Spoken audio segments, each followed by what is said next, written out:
Cup, come spend some time. I know it's early, the start of a new day. No need to worry, it's LolCow Cafe. Rise and shine, baby, wake and bake. Clear out your mind, baby, just take a break. LolCow, LolCow. Good morning, everybody. It is a beautiful Saturday, February the 1st, the start of the great month of February. Welcome to the coolest, the calmest, and the chillest show in all of the LolCow Live universe. You are watching LolCow Cafe. Again, guys, I know I said in the Discord, there was a little mishap on the schedule because, February started, but, we'll definitely get it ironed out and make it happen. Obviously, the fans wanted it as an early morning show. So if you guys want that, we can get it figured out and everything. As you guys know, I am not alone. I have the lovely Mrs. Beans here with me. Miss Beans, good morning, ma'am. How are you doing today? Good morning. Kind of a rushed morning, huh? Yeah, I almost slipped and died whenever I heard the news that we were going on at 10 and not 12. Yeah, let's not let that happen, Beans. I don't want to go through another round of host trials, Really selfish. Early morning news. Beans slips and dies. Looking for new hosts. That'd be funny.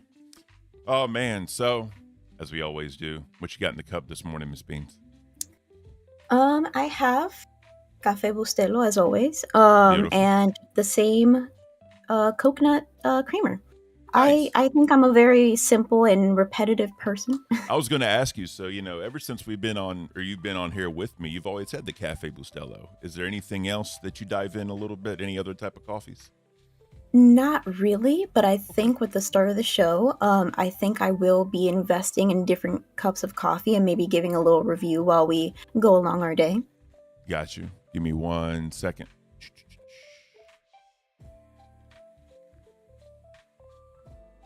Well, February is here, which means Valentine's Day and Beans Month. It's my birthday month. I think it's very fitting because I love all things relating to love and pink. Definitely. So we got a new cash cow. Thank you, Miss Corini Rue, for that. And then also Miss Bo became a Band World member. So thank you, both of you ladies. Thank you so much for that. So yeah, we're gonna do our best to go till 2:00. As Mafia Milkers goes. So we're in for a long haul today, guys. We're definitely in here for a long haul. So, if any members want to come in here and chat up a little bit, obviously any of the hosts want to come in here and hang out for a little bit, you are more than welcome to it. So as we were saying, Miss Beans, the Café Bustelo, you're going to start investing in other different types of coffee. What I have in the cup, is my first international coffee. And Miss Greek Girl in the chat will be proud of me. I have, as we call it, Illinico Cafe, aka Greek coffee. So I brought some. I feel like I'm doing a weed deal back in in the early 2000s, but I brought some here to show everybody. So this is what Greek coffee looks like. It is literally a very, very fine powder, extremely fine powder. And what they do is they grind it up it's almost more thinner, or I guess finer than espresso. And they they make it in what's called a flagiani. That's what we call it. And you add a little bit of sugar to it, and you add the coffee. No filter. And you just stir it up. As it boils up, it'll foam and start rising to the top of the flagiani. Once that happens, you take it off and you pour it in the cup. That's it. Another cool thing about Greek coffee is there was a lady that came over from Greece with my grandmother. Her name was Thea Mitsa. Thea means aunt in Greek. Mitsa was her name. I called her Thea Mitsa growing up. She actually read fortunes at the bottom of the cup from the coffee grounds. It would leave little patterns, and she could read the fortune, right? Sparta, Greece represent. So a terrible thing happened. It is a lot like Turkish coffee. It's a lot like Turkish coffee. So what happened was she actually was doing it for this other lady, and she said something bad is going to happen. You need to watch your son, watch your family to make sure that nothing bad happens to them. Right hand to God. A week later, her daughter died in a car accident. Really? After that, never touched it again. It was sad. Well, speaking of fortunes, actually, I have a few daily horoscopes. Real quick. Don't go wiring out on me. Yes. That stuff is potent. Oh man, Chad, I'm balding. What am I gonna do about it?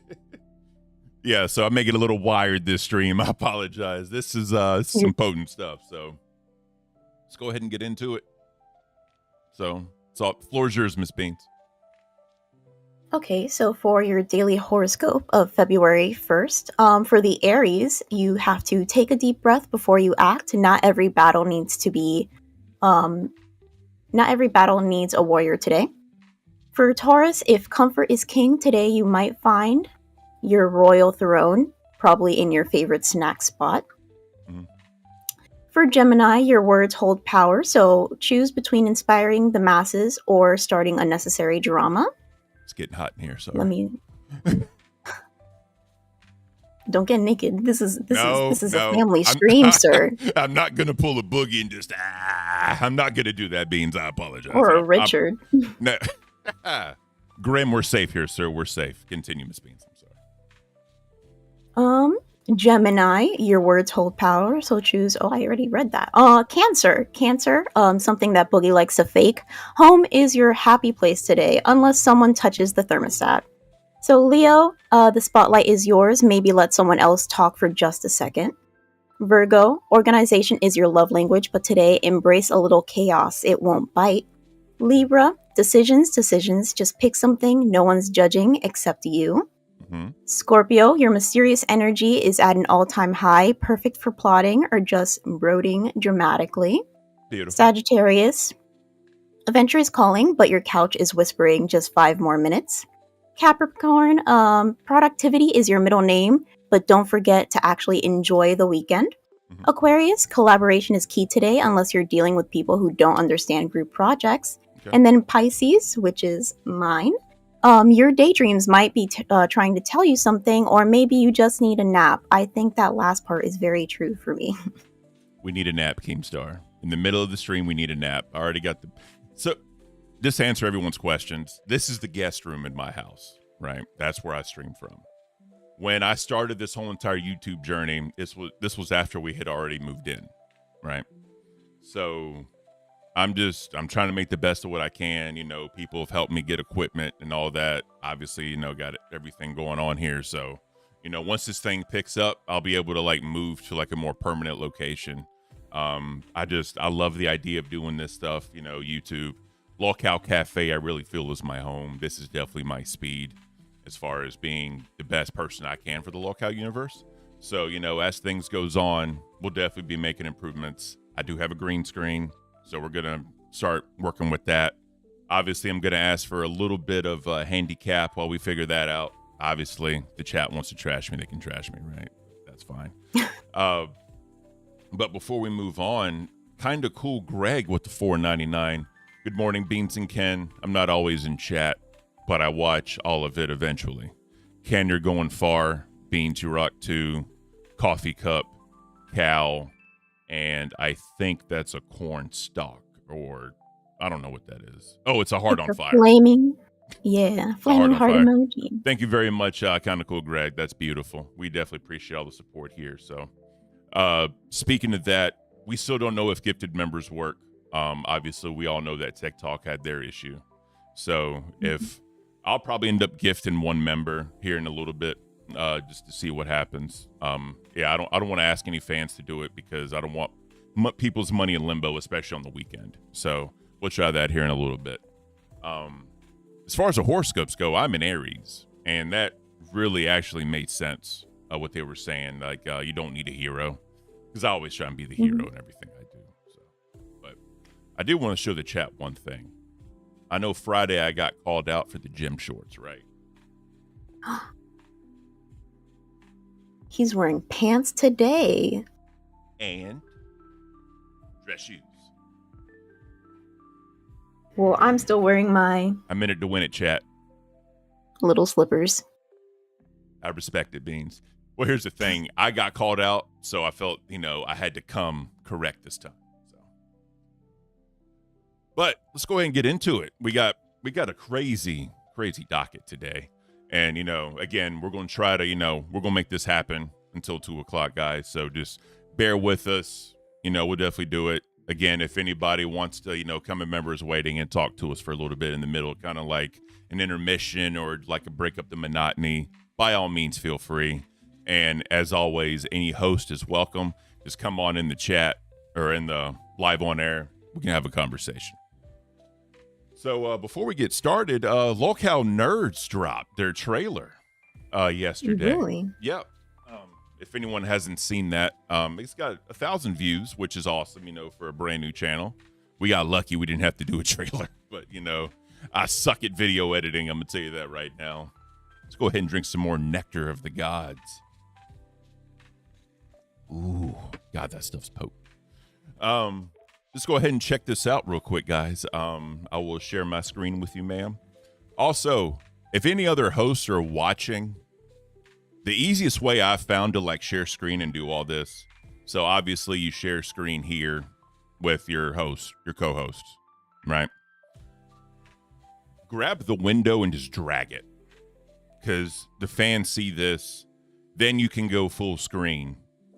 And then at this part, the audience can see everything. They don't have the Discord at the bottom. They don't have other cameras moving around, people watching, being distracting, for the ADHD brains out there. So we're just going to check this out real quick, guys. LolCow Nerds trailer. We got Miss Glammy, Mr. Leppy, and Mr. Pharaoh. Let's check it out. That's just your... No, I got a couple I can do. I've done that once since I was 13. I love it. I love it. Previously on LolCow Live. I should have made the Leppy and Lammy show. Leppy, I thought you were playing Lammy. I thought that was your role. What the hell? I was playing drunk, so you play Lammy. Sorry, what did I do? So Leppy and Pharaoh are going on with Glammy on LolCow Nerd. I did a little test today, and I brought both those nerd boys up with Glammy, and it was like all of a sudden Glammy was having a conversation. The male Glammy Lammy. I don't know what that is. That's random. I'm glad you make that happy. Okay, you did the Urkel and the book. Glammy never changes. Getting on her chair and all that. That's beautiful. Sorry, guys. I just want to say that. Voices. Yeah. So good. And you've got the Nerds show, right? With Glammy. Yes, so I wish you guys... Me, Glammy, and Pharaoh. There you go. I have a big nerd inside me. I can't wait for that show. I'm sure you guys are going to do great. I'll let you go. Thank you, Becky. Oh, my nerd bros. Hey, Leppy. Oh, shit. What's going on? I had to get my weapon. Okay. Someone was jumping on my girl. I can't let that happen. We came by to back you up. Oh, you guys are That's great. it. That's just your... So yeah, guys, that was LolCow Nerds. Obviously, it's not going to be everybody's cup of tea, right? Obviously, they're going to talk about some things where you're going to be like, what in the hell are they talking about? But I think the three of them are going to have so much fun on that show. And And that's what matters. yes, and I think that is going to be the home for Glammy. I've said it numerous times. I still will say it again. That's going to be her home. The whole Leppy drama that happened in the past, he was found innocent. That was shameful. And that's the only thing I'm worried about is I don't want these dudes to get bullied because we all went to high school. We know what happened with the jocks and all that, right? one thing about me is I actually volunteered with the special ed class because, I was in wrestling in high school, and that was part of our like giving back. Like our wrestling coach had a program to give back. So I volunteered with them to help them out during the day. And, just being around, not saying they are this by any means, but, just being around people that are a little bit different and just kind of seeing how they are. People tend to forget about the human aspect of people. And, with nerds, I hope no one forgets about the human aspect that they are because, obviously nerds tend to get picked on, right? This is kind of the stigma, so to speak. Yeah, and it's not always about stereotypes. I've known a lot of people who probably look like a jock, probably look like a popular girl, and they're the biggest nerds that there are. Like, I remember when back in the day, like probably middle school, elementary school era, for me at least, watching anime was not cool. Now everybody watches anime, and if you don't watch anime, you're not cool. Yep. Like Dan Da Dan and all their animes that are really popular right now. So now I'm just like, okay, so now I'm cool. I'm definitely going to go on LolCow Nerds to show off my Tamagotchis because that's kind of a nerdy thing. Yep. And I just want them to succeed. It would be really fun. So the reason I laugh when you did that, the Dan Da Dan thing, is that's one of my wife's favorite animes right now. It's great. It's not for the weak of heart because the first episode is a little wild, I might say. But oh god, that theme song just it's like gum in your brain.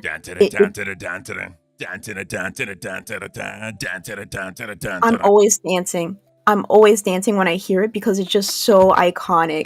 I feel like I'm in a club while watching an anime. Bro, like, so she'll have like different like anime songs in her Spotify, and obviously whenever we drive anywhere, her Android Auto's on. We don't listen to my music. That's fine. I want her to be happy. So this randomly, like, her anime music will come and I'll look at her and I'm gonna be like, you know what I would think would be hilarious? This will probably never happen. I know we did on one anime. You probably know the name before me, but if it ever came out that the subtitles were all trolling by the Japanese and like none of it was actually what they were saying, I think that'd be hilarious as I didn't mean to cuss. That'd be hilarious as hell if that ever came out. I just looked at it like, what would happen, right? If they were like, haha, no. I don't know. That's just me and my small-minded brain. I feel like that's really dangerous, having anime intros as like something that you listen to in the car. Because I'm just saying, if I'm listening to Dun Dun Dun and I'm in the car, my foot is going all the way down and I'm speeding and Tokyo drifting through the streets. Oh yeah, that'd be great. So, all right, guys, enough of this. Ghost stories. Thank you, Seek. That's it. Ghost stories. Have you ever seen Ghost Stories? I don't think so. Bro, it's on Crunchyroll, right? Watch Ghost Stories. Now, don't take it serious at all. Just watch it for pure comedy. It is gold. It is gold. I could probably pull some up on YouTube later on just to do like little like compilations just to kind of see what it was. It's hilarious. It made me laugh. It made me laugh straight up. All right, guys, let's get into the Daily Espresso. Let's get this ball rolling. Ms. Beans, you want to take that one or you want me to? Let's start you off real quick, and then whenever you feel like I should pick up, then we can do that. Sounds like a plan. So, the big countdown, everybody. And no, I'm not talking about Dry January for Keen. I'm talking about the Bald Eagle Live Nest. This is something we've been following close to heart here at the channel. I'll share this with you real quick, ma'am. I apologize. I'm jumping the gun. Come on. You're okay. So, a little bit earlier than we normally see. We see Mama Eagle up, looking around. Look at this scenery real quick. That is just gorgeous. It's beautiful. The lake and the mountaintops. This is just pure beautiful. Still holding almost 7,000 views, guys. 7,000 views. That is amazing. If that nest was on like Eaglezillo, that would probably be almost 500,000 right there. Yeah, definitely. I could definitely see that. But, we're on the big countdown, 32 days until the hatching. Again, maybe we can watch that live on LolCow Cafe if it happens live. That'd be pretty cool, I think, Real quick, to answer, don't think so, Bo, do I believe in the afterlife? Yes, I do believe in the afterlife. I'm Greek Orthodox. That is a derivative of Christianity. Very close to the Catholics, but that's what I believe in. So yes, ma'am, I do believe in the afterlife. Anyways, yeah, so we'll see what happens with this. Again, this is just kind of cool to watch. Just sit back and chill. Again, almost 7,000 viewers. That's crazy that they get these numbers. But people love nature, especially beautiful nature. Well, quick question, since I just said beautiful, are you gonna have a beautiful counter for me?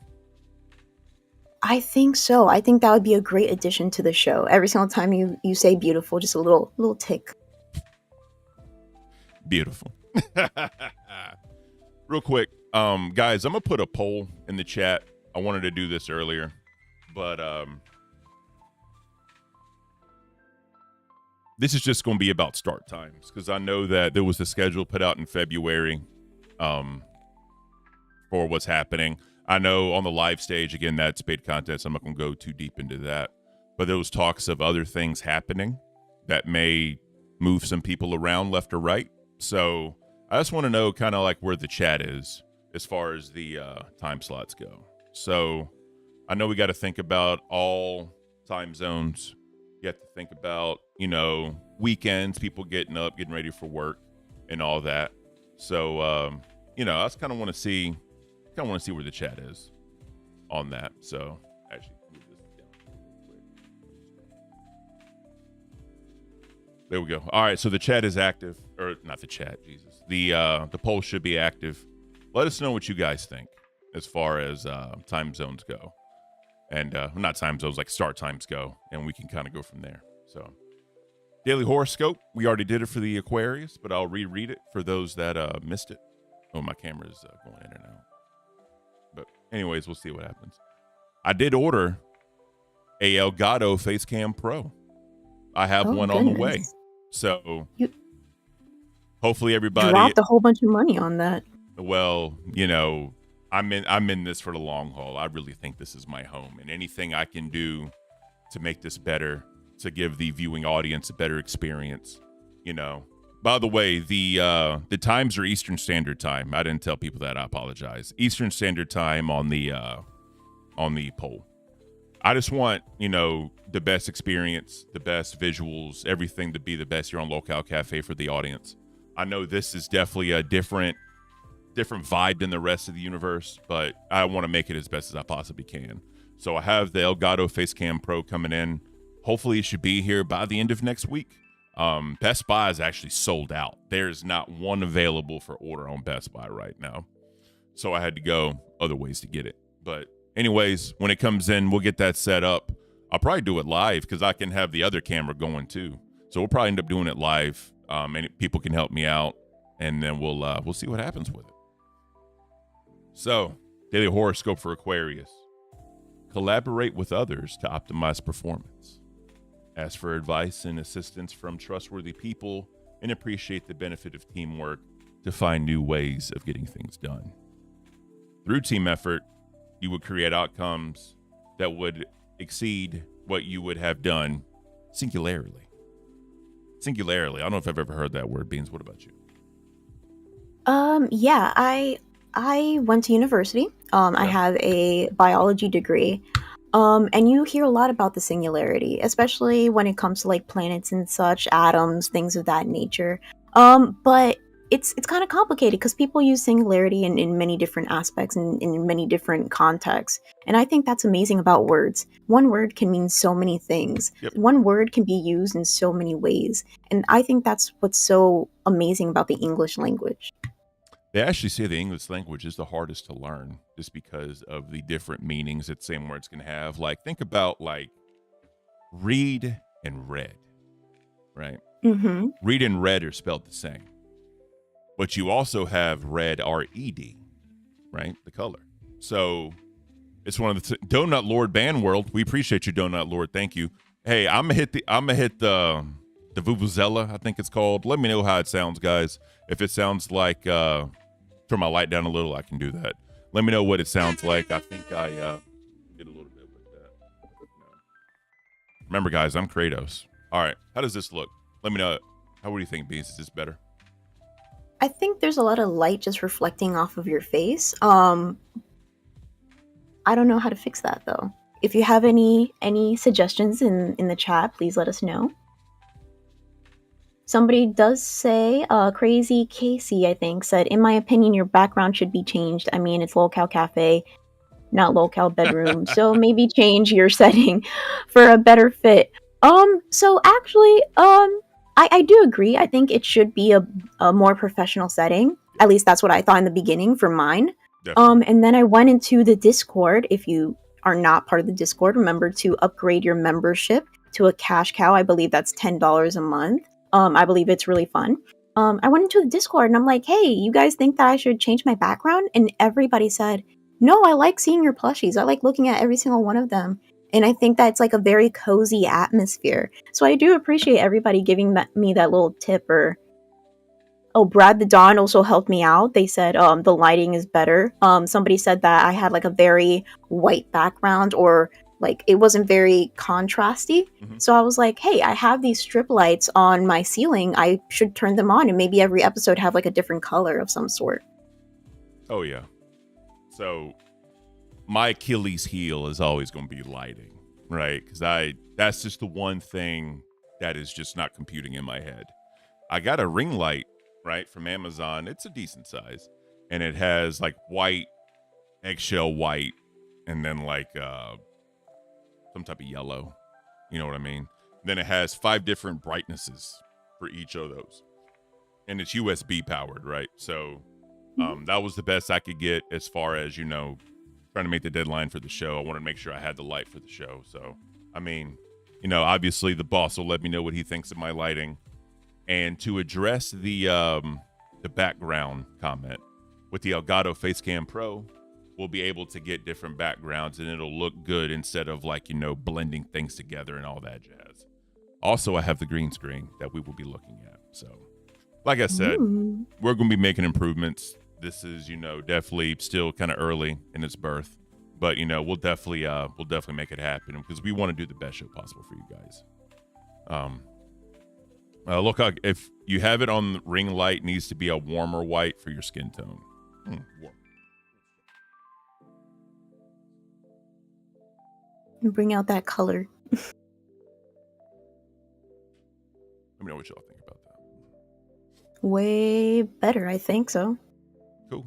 Green screen and cafe. Oh yeah, Trippy Savage. That's definitely a great idea. Can you overexpose any more natural light in front of your face?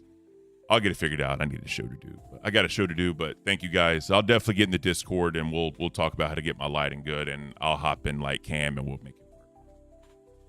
The day in history, February the 1st, 2009, Icelandic politician Johanna S. I can't say that. I apologize, guys. Was sworn in as the country's prime minister, becoming the first woman to hold that position in Iceland and the world's first openly LGBT head of government. That's pretty cool. Leave it to Iceland to be, forward thinking compared to everybody else, right? I know Iceland's probably really not in the news a lot, but holding something like that over the entire world's head is like a big you know what I mean? I mean, Iceland may not be in the news very much, but I know that Greenland is recently, especially with Trump trying to, I think he wanted to do something about making it part of America. I'm not sure if you know exactly what we're talking about. I think that was Greenland. Yeah, Greenland, yeah, because Greenland's right above Canada. And he said that was a great militaristic entry point to try to get into Canada and then eventually come down into the U.S. So we'll see what happens. That's interesting. 2004, you guys will probably remember this. The massive Nipplegate at the Super Bowl. Do we remember this? I think in 2004, whenever that happened, a lot of old men everywhere learned how to use YouTube. I'm looking at you, Nate. I know he's going to comment something. GG's, Nate. We love you. Nah, so that was the most controversial halftime show in Super Bowl history, where Janet Jackson experienced a wardrobe malfunction when part of her bustier. What was that bustier? Part of her bustier was ripped off by Justin Timberlake. Some argued it was accidental, while others said it was premeditated. Epic Brady 199, best show to listen to at work. Skibidi. We love you, Epic Brady. Thank you, sir, for that. In 2003, the Space Shuttle Columbia breaks up while entering the atmosphere over Texas, killing all 7 crew members on board. Goodness. Yeah, that was well, I was still in high school. Bruh. I was 3 years old. That's wild. 5 seconds after losing contact with the ground, Columbia's control system was no longer...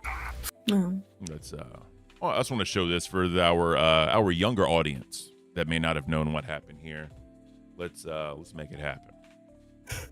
5 seconds after losing contact with the ground, Columbia's control system was no longer able to maintain attitude. It entered an uncommanded pitch up and began a roll oscillation. Almost immediately, the left orbital maneuvering system was torn off, and the high angle of attack increased the aerodynamic loading and the stress on the vehicle. During this time, the crew was fighting to save the vehicle, trying to restart the auxiliary power units which they thought had failed. Then the left wing tore off. It had been progressively damaged during re-entry because of the hole in the front of the wing. With more of the spacecraft now exposed to the intense re-entry heating, the core of the fuselage itself begins to sustain damage. Just real quick, imagine being on that and all of that is happening, and you're tumbling and turning, and you're still trying to like fire up the auxiliary engines. You're trying to like get the fuselage to act right. You can get stable. I couldn't imagine that. I could not imagine that. I feel so bad for those individuals in there. That's just sad. And then it's interesting because you have to have everything to an exact science. NASA is so interesting to me because you not only have like the engineers and everything of that sort, but you also have people calculating exactly what temperature and how the metal expands and shrinks with the temperature of what it is that day. I think that's the reason why there was the other tragedy, remember, with the astronauts and the, I think she was a preschool teacher or something of the sort. I remember that. I think it was in the 80s, I think, right? Was it 90s? I'm not exactly sure. But because it was so cold in Florida, which was a very rare thing to happen, I think it was like there's some screws were shrinking. Yeah. Because if you don't know, metal shrinks when it's cold and expands when there's heat. That's why probably like a lot of like the FAA, the regulations, and they got to do all those checks because when you go up into the atmosphere, it's a lot colder, and if you come down where it's hot, you got to check a lot of those things. So, with the recent accidents that have been happening, a lot of questions are going to get asked, especially with it being right next to each other. But I see some people in chat wanting us to. We'll definitely go over those, the news stories with the helicopter crash and then the one in Philadelphia. They talked about it a little bit on LolCow Live last night. But yeah, we'll definitely be talking about that as well later in the show. For all you NFL fans, 2 years ago, Tom Brady announced his retirement from the NFL. Arguably the GOAT of football. That's one thing, with football that I really don't get. And one of my biases or gripes with it. Let's just say you have Tom Brady and Patrick Mahomes in the Super Bowl, as they did, I think 3 years ago, right? They're never really on the floor on the field at the same time. So it's really hard to say one's going against the other because they can't really do anything to each other. All they can really do is try to outsmart the opposite's defense. So with basketball, you got like LeBron James versus Kobe Bryant. They're on the floor at the same time. They're going to defend each other. They're going to try and score on the other one. That's why, to me, it's a lot more, I guess, fitting for it to be like one versus the other. That's just my own opinion. It's just one of those things. I think if I remember correctly, this isn't the first time that he's retired. So he said he was going to, chat, check me on this. I think when he left the Patriots, he said he was going to, but he wasn't 100% sure. And then I think his wife wanted to move to Florida. So with the Tampa Bay Buccaneers, if I remember right, they were like one of the garbagest teams in the NFL. And he wanted to make a point and prove to the world and to Bill Belichick, this is all me, bro. I don't need you. And he went and he took them to the Super Bowl and won against Patrick Mahomes. Again, chat, check me on that. I think that's what happened, but let's listen to Mr. Goat say he's done. Good morning, guys. I'll get to the point right away. I'm retiring for good. I know the process was a pretty big deal last time, so when I woke up this morning, I figured I'd just press record and let you guys know first. So I won't be long-winded. You only get one super emotional retirement essay, and I used mine up last year. So really thank you guys so much, to every single one of you, for supporting me, my family, my friends, my teammates, my competitors. I could go on forever. There's too many. Thank you guys for allowing me to live my absolute dream. I wouldn't change a thing. Love you all.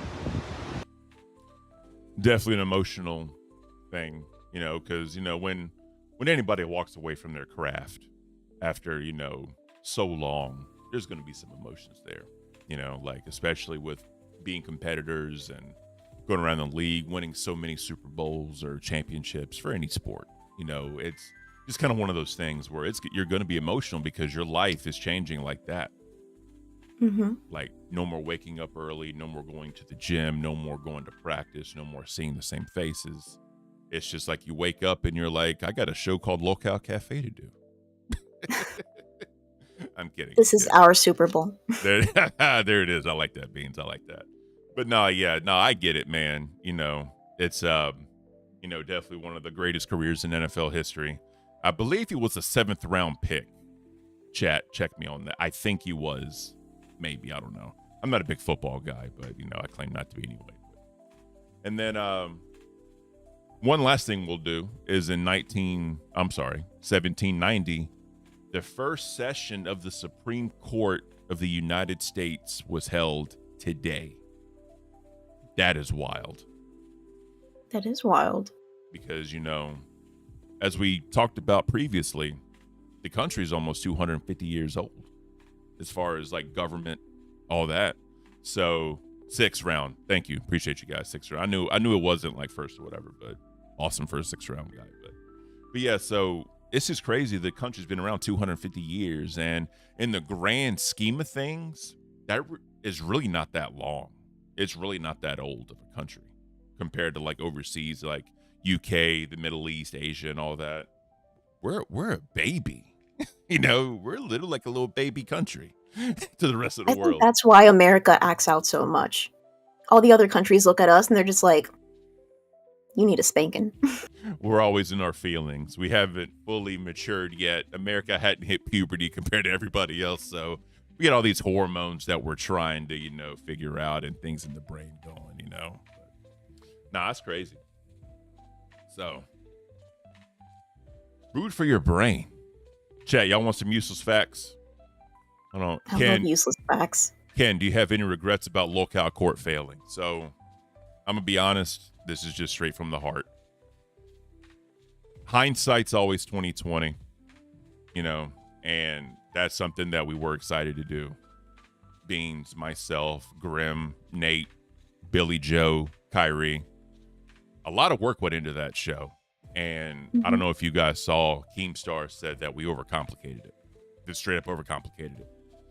And I can see where he's coming from with that, you know, because it's supposed to be a LolCow Court. It's supposed to be witty. It's supposed to be, you know, chaos and all that, right? So, honestly, do I regret it? No. Because it brought me and Beans together to work on together. We built a good friendship. I built a great friendship with Grim, got a great friendship with Billy Joe and all that. So I think it was awesome. It was a great experience. And, you know, now Cafe is born. And me and Beans got Cafe. And now Grim has LolCow Test. The channel was the channel was there when the channel was announced, you know, and all that for Court. It literally has 5,000 subscribers, right? So Grim or Beans or Grim was handed a great channel to start with. So I don't regret it because it birthed 2 shows and I was able to fail miserably at Court so that way Cafe could have a better chance of succeeding. You know, Court walked so Cafe and Test could run, if that makes sense. Yes. And speaking of Test, we are going, not we, because it's Grim's now. He took my baby. So Test, there was a trade, let's be honest. Go ahead, I'm sorry. I was like clutching Test in my hands while Keemstar pried it out. Yeah, so Grim is actually going to have an episode of Test technically tomorrow because it is 12 a.m. when he's going to start. But yeah, I'm excited to see how he treats his baby. I got buzz on my jacket. Ken, no lint roller, sir? Come on, bro. Sorry, guys, I got lint on the jacket, so yeah. Misfit Beans gets better in front of the camera every time she's on. I do agree. Donut Lord, 1 gifted. Let's see if it happens. It did not. Sorry, Donut Lord. At least it was only 1. So yeah, gifting. Remember, guys, Tech Talk, they had the gifted membership issues. So we'll see what happens here. Keem said give it about a week because, you know, the channel was partnered and verified. We didn't even have 1 video up, not even 1 live stream up. So I believe next Wednesday is going to be a week. God, time flies. It feels like Wednesday was so damn long ago. So let's give it till about Wednesday or Thursday. And then, you know, if someone wants to, like I said, I can gift a membership. I don't mind doing it just to see. And someone else wants to do just 1. You know, I don't want people gifting memberships and their money is in limbo. So, Claudia, I really like this show. Thank you, ma'am. Like, this is a different show than the rest of the LCU because, you know, you got drama, you got arguing and all that. This isn't the place for that. This is the place to drink coffee.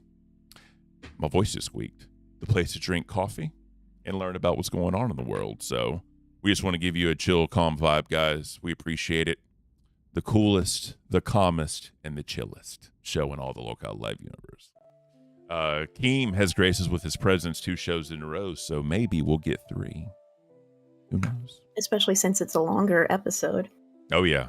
And again, if any other hosts are watching, anybody wants to hop in members waiting, please feel free to come in. You know, Keem asked us to go till about 2 o'clock, so, you know, it's going to be a long one. We're here for the long haul, so obviously, you know, if anyone wants to come in here and talk, a little bit of an intermission in the middle, much appreciated. So, but we'll make it happen. So, brewed for your brain, useless facts. Sound can be minus decibels. The quietest place on earth is Microsoft anechoic. I don't know. Anechoic. I'm terrible at spelling or saying things. I apologize. Like Skibidi. Chamber in Redmond, Washington, USA at negative 20.6 decimals Beans. These chambers are built out of heavy concrete and brick, intermounted on springs to stop vibrations from getting through the floor. There's a video on it, but what I'm going to do, because I am a good sport, is I'm going to go into chat and I'm going to put in there what it was. Chat, that A word, I can't say it. I just can't say that word. So maybe they'll say it in the video and we'll see what they're talking about. So let's get this thing shared with Miss Bean so she can join us on the ride of inside one of the quietest rooms on earth. We have one of the quietest rooms on earth, It's used for developing Surface laptop products and to measure the faintest sounds they make. We are testing things like fan noise, touchpad noise, keyboard clicks. If it keeps noise, we measure it inside the Surface Audio Lab at Microsoft. We have special doors which are made to isolate the sounds. Large cones covering all the surfaces of the room. Those are needed so that whenever there is a sound inside a room, the sound bounces between the cones and basically dies. The mesh floor is needed so you don't get any reflections from the floor either. That's wild. So just imagine, right? This picture right here. I think I would get dizzy if I just stared at this and just like moved around. Like imagine looking up to this and just like spinning around. Like that'd mess you up a little bit, in my opinion. I don't know about you, Beans. For me, this sounds like the perfect place for introverts. Yeah. Except you can actually hear your blood flowing, so I don't think I want to hear my blood. That is a little weird. For people asking, yes, we will be covering current news. We will be doing that here in a little bit. I promise you. We're just kind of, we're going through the docket that our beautiful docket team built. They are amazing people. Thank you guys in advance for all of your work. Miss Billy Joe helping us out with thumbnails. She's always beautiful. Thank you, ma'am, for that one. So bananas, evidently they're radioactive. Really? Didn't know that. Due to being rich in potassium, every banana is actually slightly radioactive, thanks to containing the natural isotope potassium-40. Interestingly, your body contains around 16 milligrams of potassium-40, meaning you're around 280 times more radioactive than a banana already. Any excess potassium-40 you gain from a banana is excreted out in a few hours. Now, how are we getting excreted out, Beans? That's the real question. I'm kidding. But no, that's crazy, though. Bananas being radioactive. That's wild. I didn't know about that. So if you see a superhero with like a banana logo, now you know why. Instead of being bitten by like a radioactive spider, he probably ate like a really, really radioactive banana. Yeah. Banana man. Banana man. Sorry. So the docket team made a little thing called I Can't with Ken. Because evidently yesterday in the Discord, I was just ranting. And they thought it was hilarious. So I'm going to read what I was saying yesterday in the Discord. I hate when people talk when they're typing. I don't know. That's a weird thing with me. Like, I know some people do it. I know, like, for example, like Keemstar does it because, he just does. Being dyslexic and, very, like, short-minded on certain things and all that. He probably needs to do it to help him out. But, like, when people are just typing, just saying it, and I hear, like, half a conversation for like 5 minutes, I'm like, will you please STFU, just please, like I don't want to hear this. Unnecessary mouth unnecessary mouth noises in general, like people chewing gum with their mouth open or smacking their lips when they eat. I don't know, man. Like when people just okay, I hate please, that. I hate that. Please. It's just annoying. It's super annoying.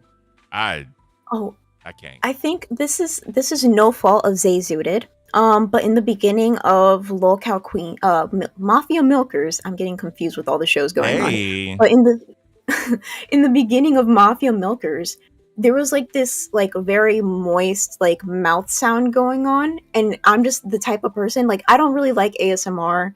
I don't like mouth sounds or like moist mouth. Like it just grosses me out. But I'm glad that she had like the capability and like the skill to like fix that right away. And I had a great time with Mafia Milkers. But yeah, chewing with your mouth open, like if I wanted to hear your food scream, I'd order like a lobster or something.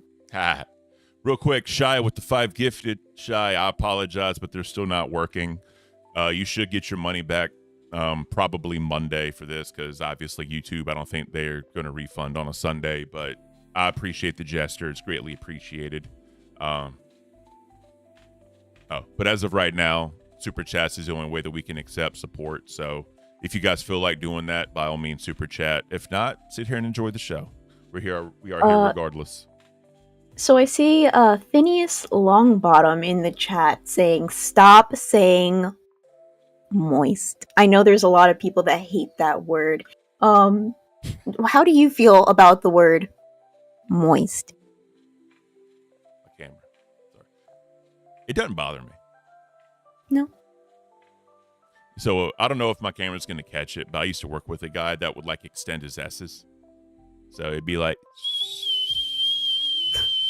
He's like, oh, that PDF from Family Guy. Yeah. Moist. Interesting. Oh, yeah. Megs and C's with the Band World. Thank you. Appreciate it coming to Band World. And then Shy came back with the beautiful and amazing 3514 with nothing. I think Keem's right. We need to start tracking just Shy's donations just to like try and look at the code he's trying to tell us or she's trying to tell us. I don't know. I actually did meet Shy yesterday. He was in PayPig chat. Sorry, Shy. I apologize. Yeah, he was in PayPig chat, and him and Grim and Underworld Zombie were having the biggest blast, just goofing around. Discord is really fun. So remember, if you're not in the Discord, try to upgrade your membership. Yes. Unfortunately, you can't get into PayPig chat. They pay for special privileges. But I mean, if you want to, I think we only have one so far. Mr. Nate came in with the PayPig. So yeah, guys, trade up. Like if y'all want to get on the VIP chat where, you know, all the hosts are in there chilling mostly throughout the day. Boogie's in there a lot, sending videos, sending little like cute pet videos. He's probably the most active, if I'm being honest, out of anybody. I'm in there. And then, you know, Wings hops in and out. Keem's in there showing love to all the VIP members. Billy was in there for like hours yesterday. And they also hop in PayPig chat and like shoot the shit. So, sorry. Talk to people in the PayPig chat. So, you know, I'm working on cussing, guys. I'm trying to work on cussing. I think I've been doing well compared to what I normally do. I'm going to tell you that right now. And then last but not least with the Ken Kanked. When people drink hot drinks and slurp for 10 seconds before actually drinking anything.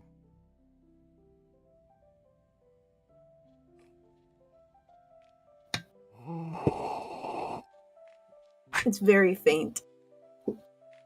I hate that, bro. Like if you sit in a Starbucks or any like coffee shop that has like actual cups, they just sit there and just like suck in air. Oh, they suck in air. And Damn, then they Ken. I mean, darn, Ken. You're getting so aggressive and mad that you're just sorry. So aggressive with your mic. It's the Greek coffee, guys. It's the Greek coffee. And sorry.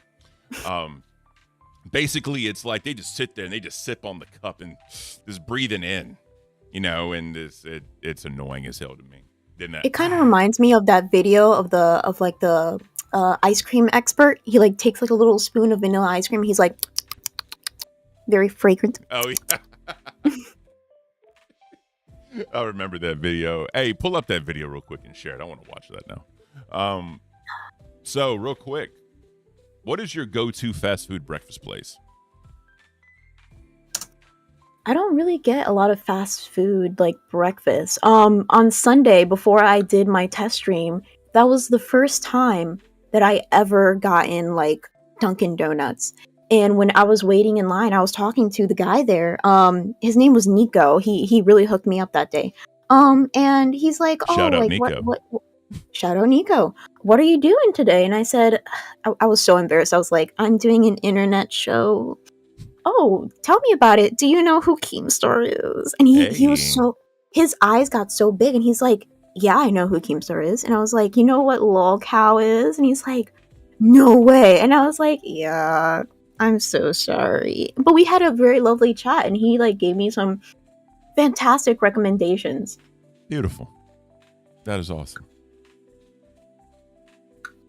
Yeah, send it to me in the Discord. I want to watch that real quick. But anyways, I think as far as like fast food breakfast go, like KG said, Chick-fil-A. Yeah, Chick-fil-A is by far the best fast food breakfast. Hands down, no questions asked.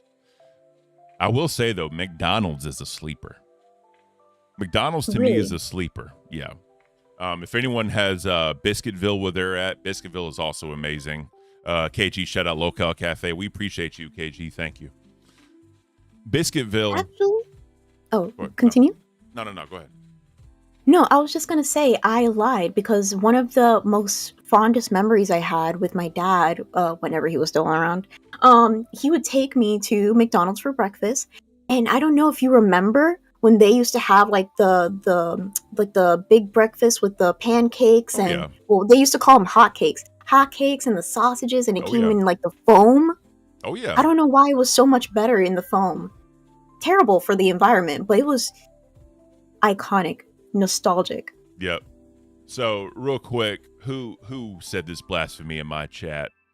Crazy Casey, McDonald's biscuits and gravy. No. Biscuitville biscuits and gravy. By far, bar none, cannot be touched as far as fast food goes. Right? Because I'm telling you, you get the cup or whatever the hell of the biscuits and gravy. You get the biscuit in your hand. You got to dip. You got to dip and you got to eat. Right? And the cool thing is every time you take a bite, it has like a little like hook in the biscuit. So it's like a little scoop, right? You scoop in the gravy. Sorry, I'm done. What I want to add to I can't with Ken, I don't like people. No, I think people are psychopaths if they eat biscuits all by themselves. You need a jelly. You need a gravy. You need some sort of vehicle to make it moist. I don't know if you ever ate like a Popeyes biscuit. Oh God. If you're dry, you're going to choke. You're going to choke and die. And I stand by that. Oh, 100%. Paulie D, this show sucks. Appreciate you, Paulie. Thanks for being here, sir. My favorite biscuit, though, is KFC. KFC biscuits are amazing. Just want to say that. All right, guys. You've been asking for it. Let's get into the news. As we all know, last night there was a tragedy in Philadelphia. Medical transport jet crashes in Philadelphia, sparking fireball and tragedy. Sorry. A medical transport jet carrying 6 people, including a pediatric patient, crashed in northeast Philadelphia near Roosevelt Mall shortly after takeoff. The crash caused a massive explosion, setting homes and vehicles on fire. Apparently, a new report reveals that the crash plane in Philadelphia was carrying sensitive packages. The exact nature of these packages remain unclear, but speculation suggests they could have contained organ donations or rare blood supplies. That's sad, man. That is super sad. So let's get into this real quick. Just real quick on X, Twitter, whatever you want to call it.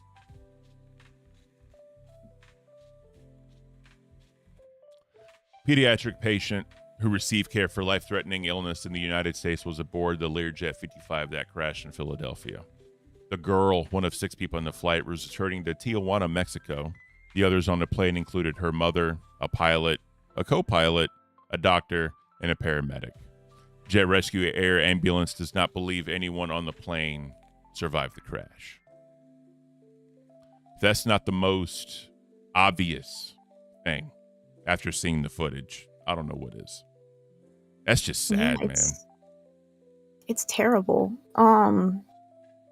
You never know what's going to happen. So, like I said the last time during the first plane crash that we covered, live life every day like it's your last, because you never know when you're going to leave this earth. And I think that that's something that everybody should live by. 100%. Really quick, Paulie D with the 5. Ooh, I like Ken. He's got a really good voice. I can relax too. But why does Keem give these girls who really aren't good opportunities? So, let me go ahead and say this. Beans is my co-host. Beans is not going anywhere. We work well together. This is her first time kind of like on a not the first time on a show, but she's still new to it. She's finding her footing. She'll get there. Mm-hmm. Before I came to the LCU as on-air talent, I was on another show for like 5-6 months. So I had a little bit of experience already, right? So I'm figuring out for the LCU. I'm going to figure it out. Beans is going to figure it out. It's going to be beautiful. I think Pauly D just doesn't like my dad jokes or puns. And that's fair. That's fair. Not everybody likes my puns. Shame, Pauly D. Shame. I can't with Pauly D. Anyways, in case y'all missed it on LolCow last night, Let's check out. There's been a horrible plane. Check out Mr. Keem Wings and Boogie. They're going to show some of the footage in case you guys missed it. There's been a horrible plane crash that just happened in Philadelphia, and we have some insane footage on this. So I'm just let's go right to this. But Fat Camp's canceled. Fuck you guys. Hey, no. Keem is making LolCow Live PK at this point.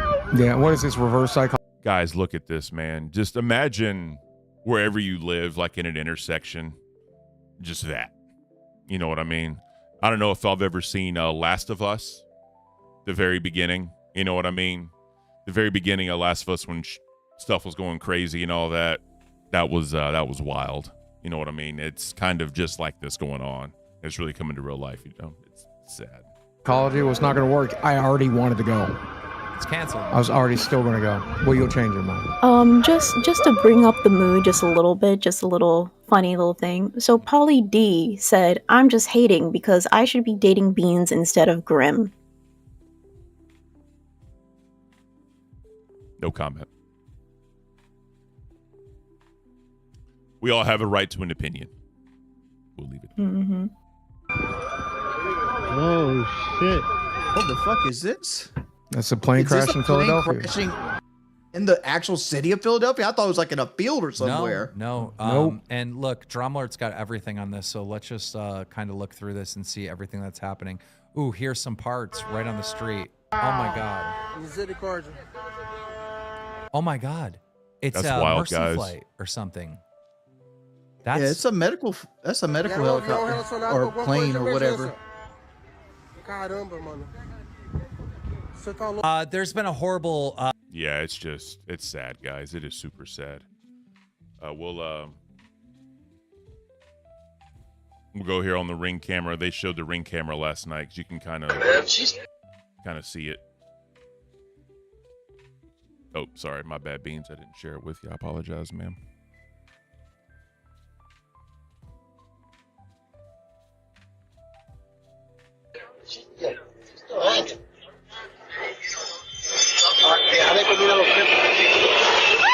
Bro, I don't think they showed this on LolCow Live last night. Look in this part of the screen, guys, right here. Check this out. Oh my god. Real quick, Pauly D with the $2 heart, you beans. Pauly D, we love you too, bro. It's all good. Much love to Pauly D, guys. So yeah, check right here at the top. You'll see that thing just, it's, yeah.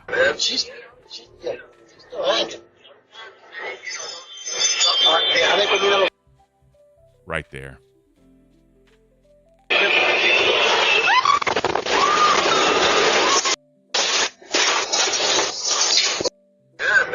It looks like it was kind of going and then it just dropped. Watch it.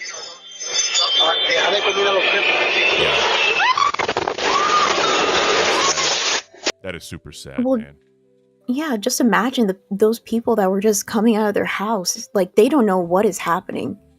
They just see something falling and then a giant explosion. Imagine you in that moment. Like, you don't know if you should stay inside because there's some sort of attack, especially with all the news about wars going on and things of that nature. That's scary. It is. It really is. And then last thing we'll show is a drone footage of the plane crash that when they were flying over. This is about a minute long from Drama Alert.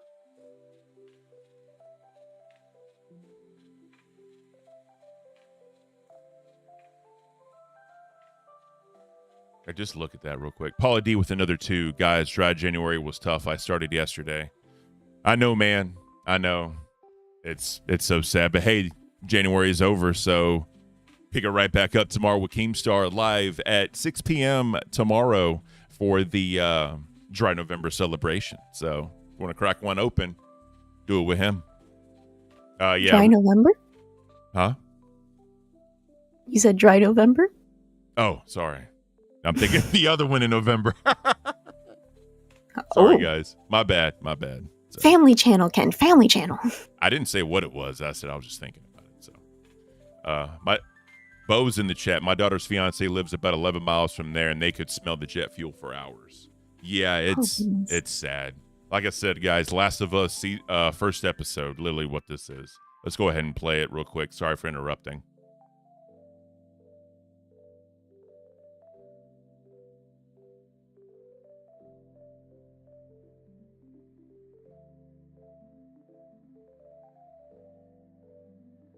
And that's just.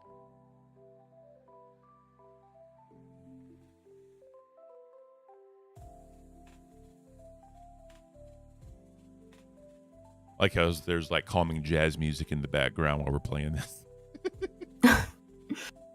Oh, I'm terrible.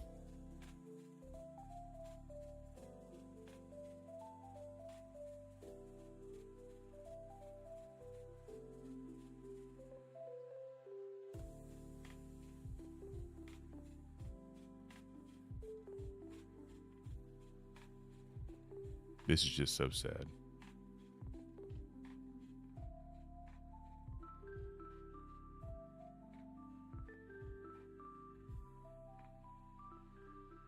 Yeah. So again, guys, thoughts and prayers to everybody there. You know, I hope the best possible outcome that can come from this happens. Obviously, there's really only so much that can be done, right? But it's sad. It really is sad.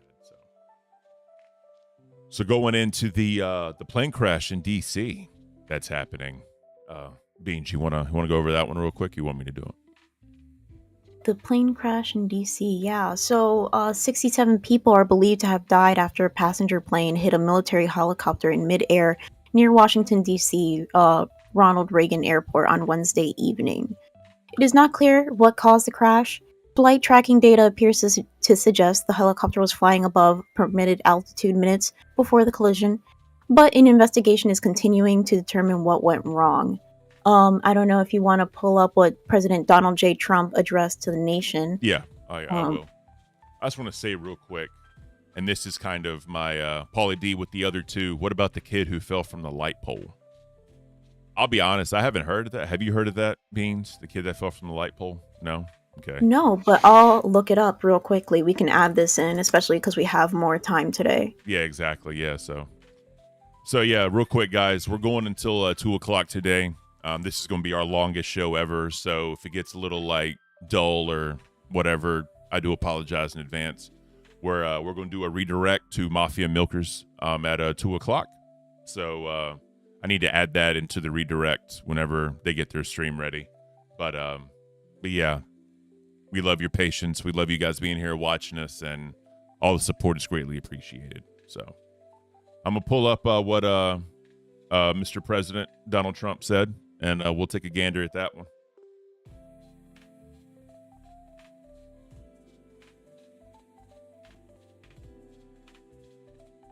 My name's Stuart Hawkes. Hi, I'm John Davis. Of course, there's an ad. Sorry, guys. I apologize. Tony Cousins. Hi, my name. You gotta get that YouTube Premium. No, this is on C-SPAN. Oh. So I have Premium on my personal account, and that's what I've been using to like do the videos and all that. So I may actually do Premium on the Cafe channel too. It's just easier for that. So, all right, guys. Sorry for the delay. Let's get into what the Mr. President wants to say about it. Sad, one of the saddest days. But they're coming in to speak to me, and I look forward to it. Mr. President, on the crash, do you have any concerns that your commentary about things you have described as common sense or your observations could in any way interfere with the thorough investigation of the crash? No, I think they'll do an investigation. It'll probably come out the way I said it. I like to put it up front. I'm so tired of listening to things happen to our country, and then people say we'll do an investigation, and 3 years later they come out with a report that nobody looks at. Especially, not in all cases can you do that, but in this case, you know, you had a helicopter that was, the Black Hawk was too high. It was above the 200 limit by double. It shouldn't have been there. And there were some other mistakes made too, and I pointed them out also, and I was right on all of it, but they'll still do an investigation just to check it out, but I think that's what you're doing. Chief, are you at all concerned about opining about the Army and the conduct of that aircraft when you are Commander-in-Chief and these are the people who report to you? No.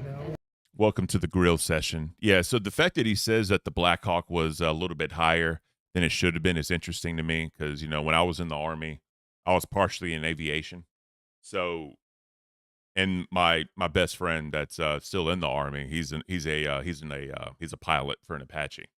But just, you know, what they do, the briefs they go through and all that, just seeing it when I was still in.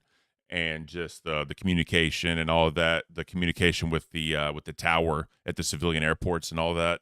I don't know how that happened or where the disconnect was in communication with everybody. I really truly don't. Just saying, like in my experience, it just doesn't happen.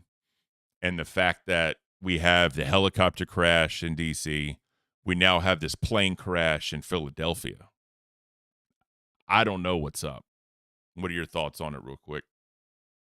I think a lot of people probably are avoiding the news right now, especially because the fires in California. Now there's a plane crash, then there's another plane crash.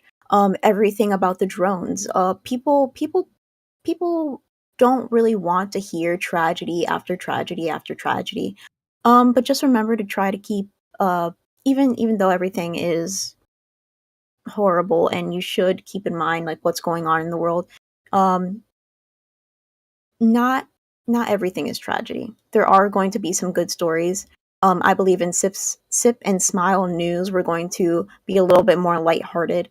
But try to keep informed, because being informed is very important, especially nowadays. Yep, 100%. Let's continue, Mr. President.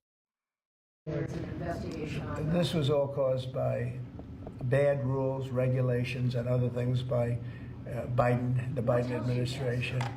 And when you look at the way they ran things, in fact, if you look, we hired, one of the first things I told them to do is say, get talented people in those beautiful towers overlooking runways. You better get them in there fast, because we don't have people there that are qualified. And you knew that because planes were landing very, very late. They were circling all over the place. We had people that didn't know what the hell they were doing. And if you look, excuse me,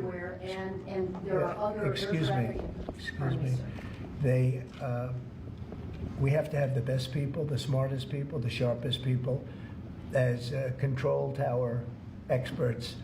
And that's what they have to be. They have to be experts, and they have to be very smart. And we didn't have our best. And if you read the quote that I read yesterday at the news conference, it talked about people that were psychologically injured were okay, and people that had lots of problems were okay. I'd read it again if you'd like me to, but I don't think I have to waste your time. We got the best gist of this. So yeah, he's going in on that reporter, and she's trying to go in on him, obviously, right? But yeah, he is right. You know, we need the best and the smartest and the most beautiful people in those towers. Here's the question: who says beautiful more, me or him? That's the real question. Maybe we should have a Trump beautiful counter. We're gonna have to watch more Donald Trump videos then, Beans. It's for the show. It's for the show. I can do it. We don't do politics here, but we just inform. That's all we're doing. Just to break up the tragedy a little bit, Rogan Bits said, "Why does Beans look like she's 12?" Because I'm 12 inches in your mom. I'm sorry, family. Fuck. Hey. Go ahead. Real quick. Never mind. Do you want to address that? Beautiful. All right. So, Kid from the Light Pole, we got that here. So, let's go ahead and check this out, ladies and gentlemen.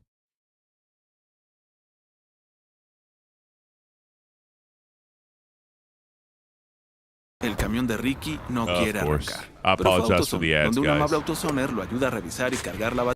Moments after the Eagles won the NFC Championship, fans fanned out across the city of Philadelphia to celebrate. We got off at the train station on 15 and Market.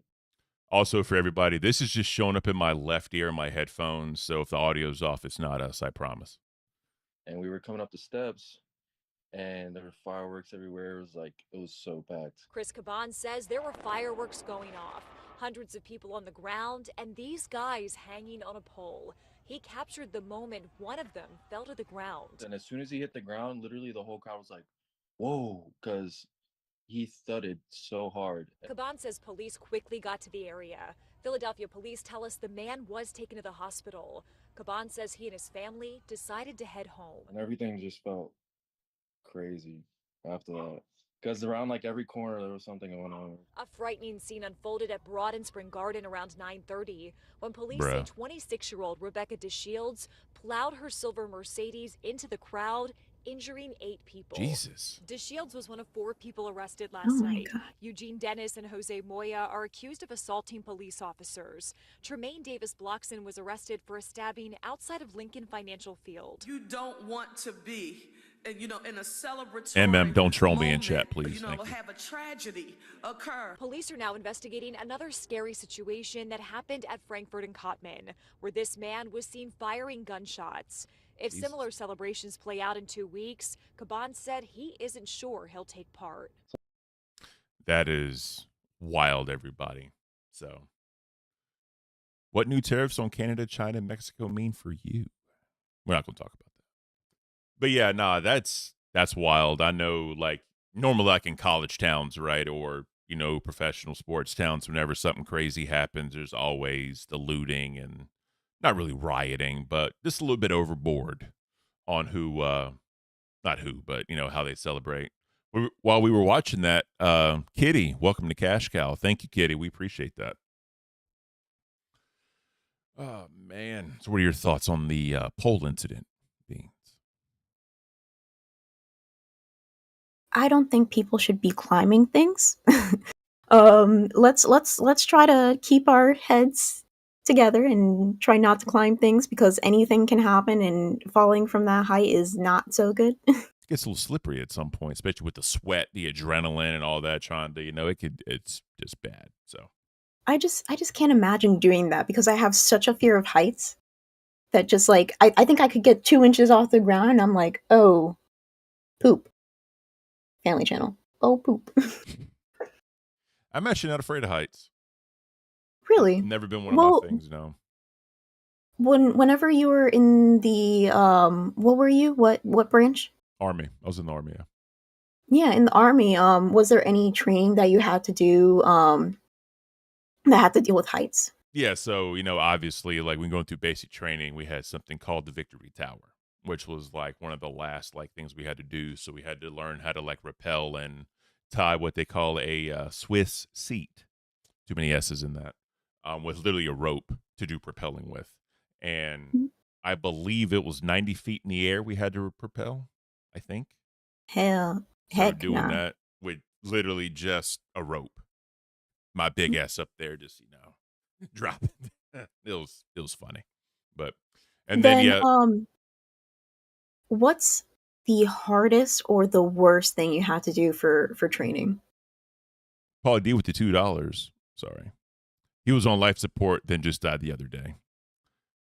The hardest thing for me was, I guess the very last field exercise was a week of just like camping, right? Doing like war games or whatever you want to call it. The tents, we had what we called shelter halves. Obviously, 2 halves make a whole. So we had to share, we had to have like our battle buddy and do a tent together. So we had to get me, another dude, all our gear in a tent situation. It rained almost the entire time. So we had to tie our 2 ponchos together in order to have just some type of like, water coming off of it so we wouldn't get wet. And then we had to like dig trenches for the water to have a trail.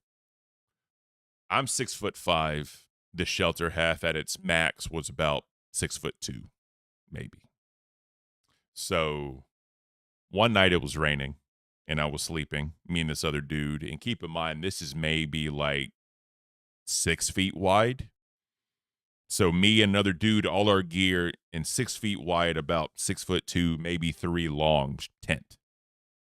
We got real comfortable together. Let me tell you that. But I kicked my. Were you the big spoon or the little spoon?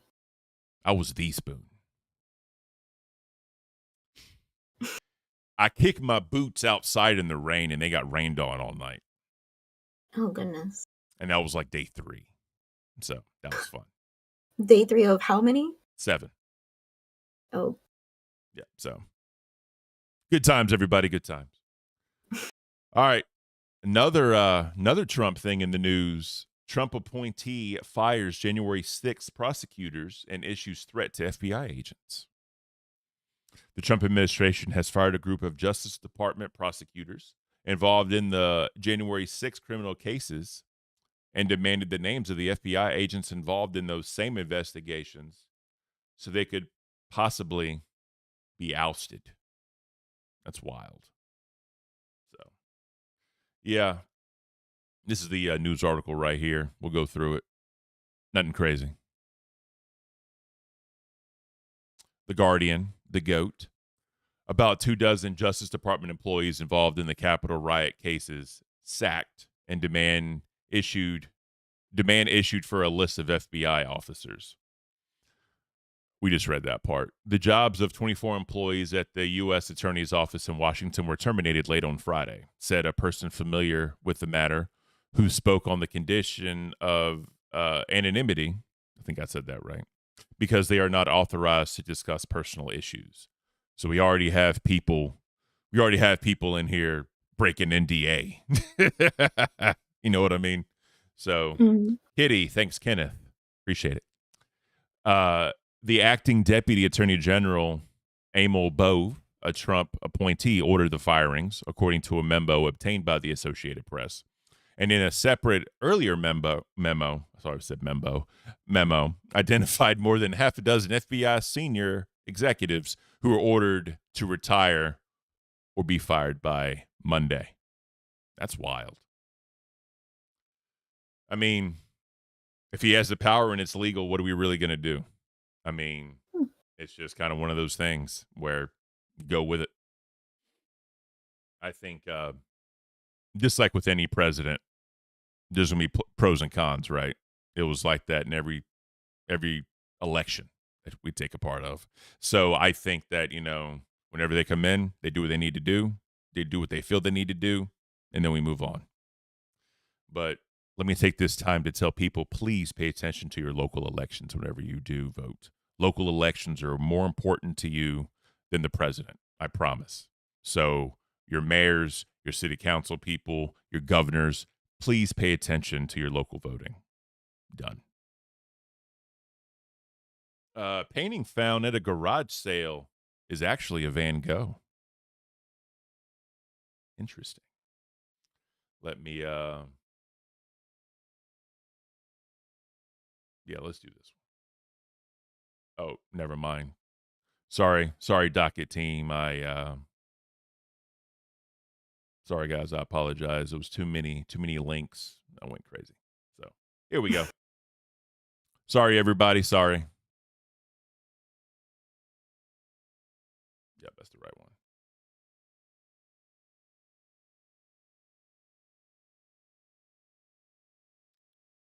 So this is the painting in question right here. Interesting. It looks kind of like the ear one. Yeah. He actually that was real. Like he straight up cut his ear off. Yeah, apparently he was gifting it to somebody, or at least that's what I heard. Rumor be told. Yep, exactly.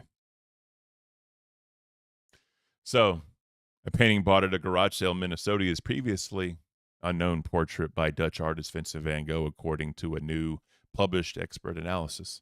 It was made by Van Gogh during his stay at a psychiatric hospital in south of France in 1889. Experts commissioned by Art Research by the LMI Group International have said after analyzing the canvas weave, paint pigment, and other characteristics.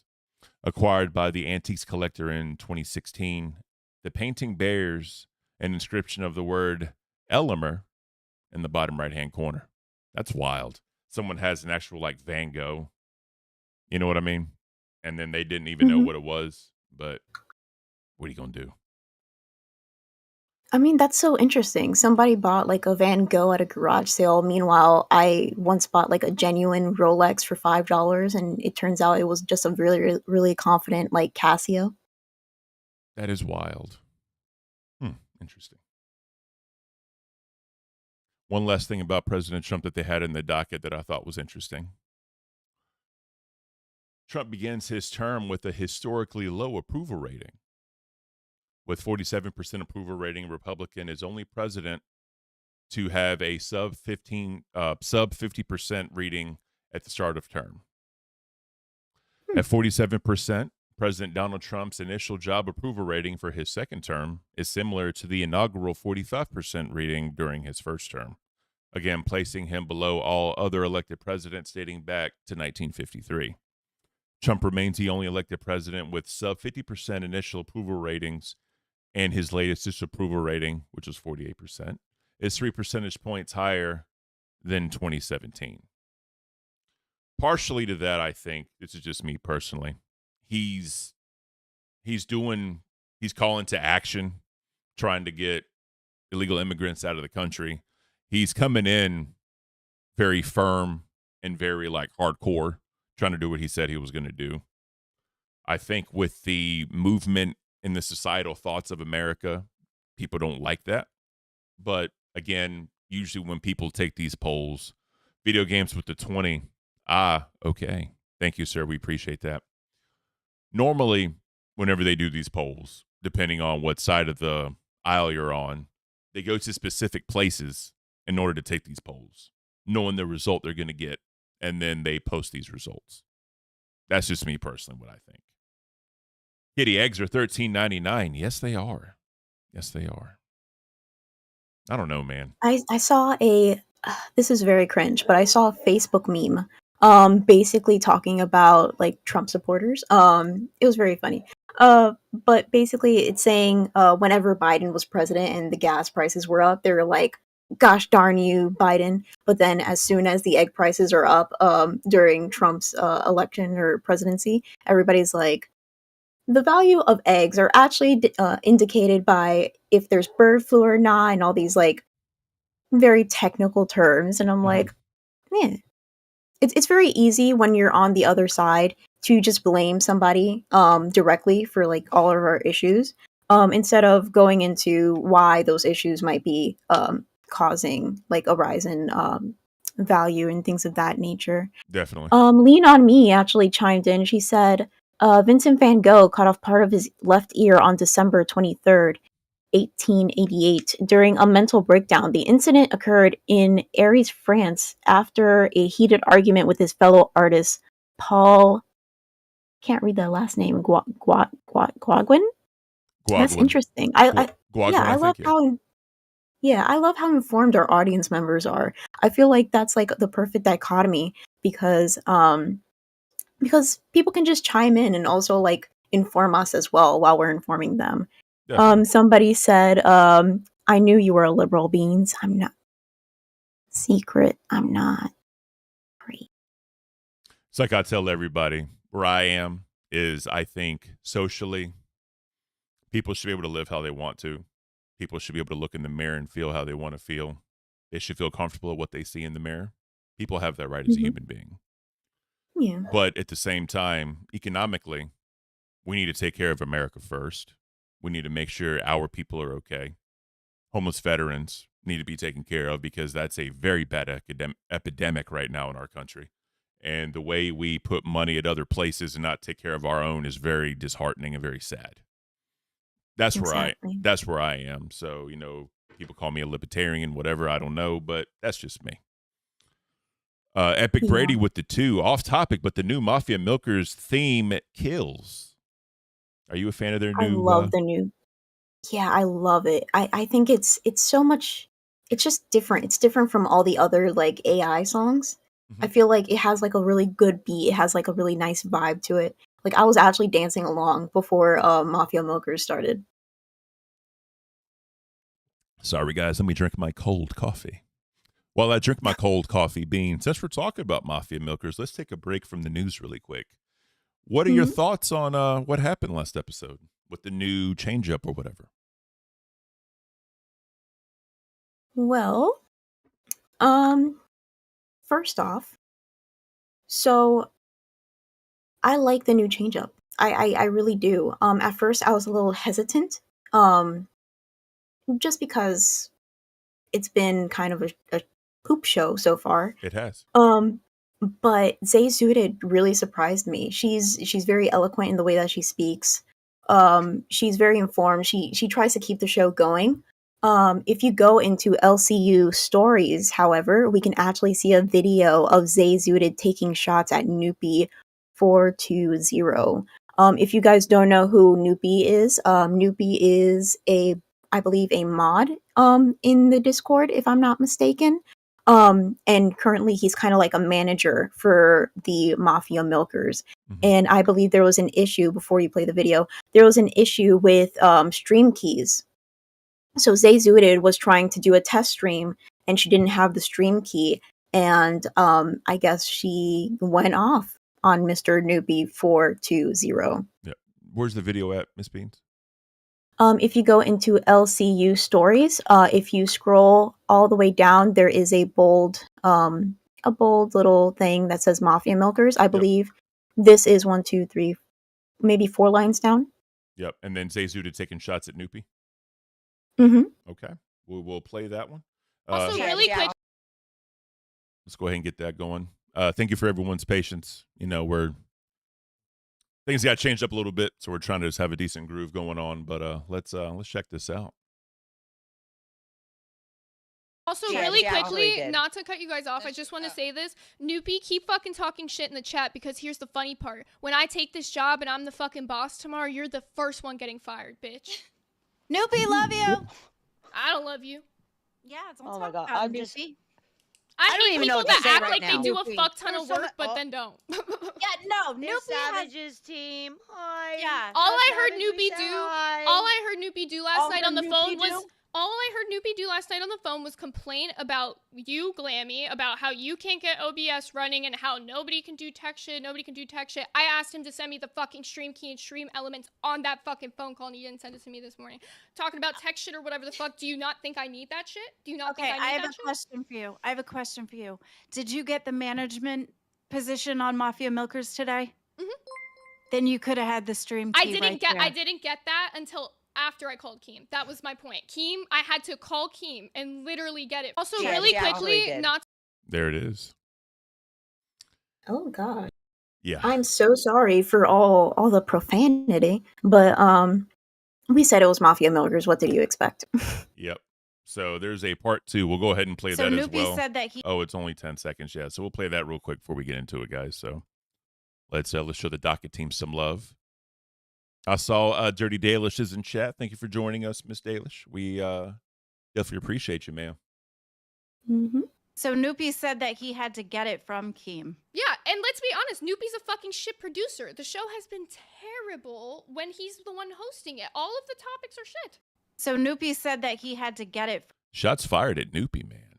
Shots fired. So Noopy, if you're watching, or if anybody can get Noopy into the Discord, if he does want to talk about that, we'll be happy to have him on. yes, we will.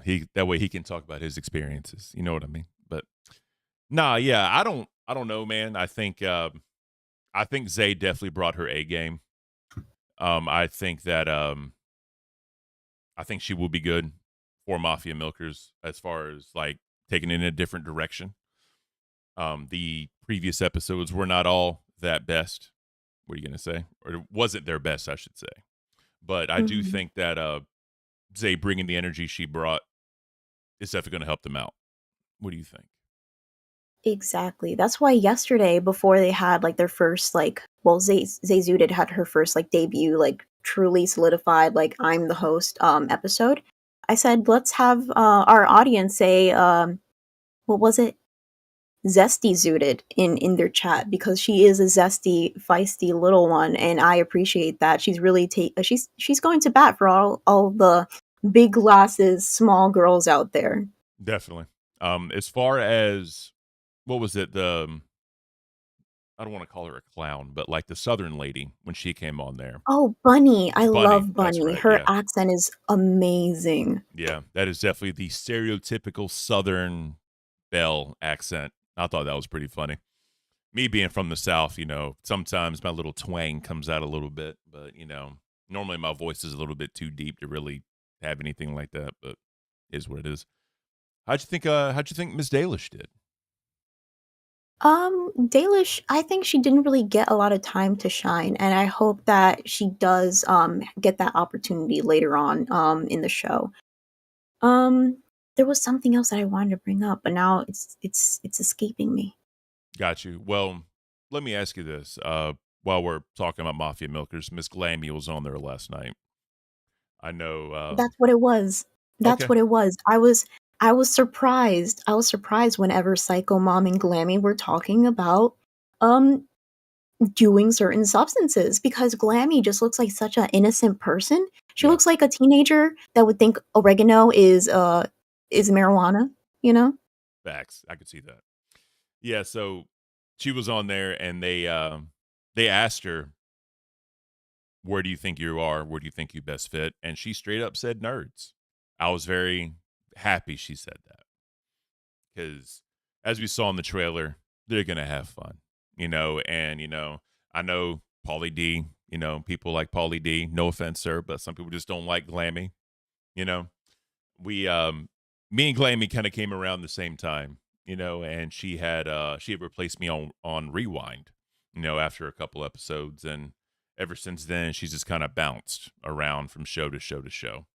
And Keemstar said that she was on her world tour through the LCU, which is actually a great way to put it, because she worked with different creators, different YouTubers, and she was able to pick up bits and pieces, or she would have the opportunity to pick up bits and pieces from them.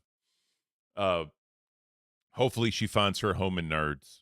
I think her quirkiness, her knowledge, how she gets along with the guys, I think that's going to be good for her. As far as Ken, sorry, I'm still pissed she took your spot. I love you, buddy, from Pauly D. Don't be mad. Don't be mad. There's no reason to be mad. Rewind is doing awesome with just Billy and Xylee. They're crushing it. They're arguably the best show in the LCU, honestly. So don't be mad, please. Don't be mad.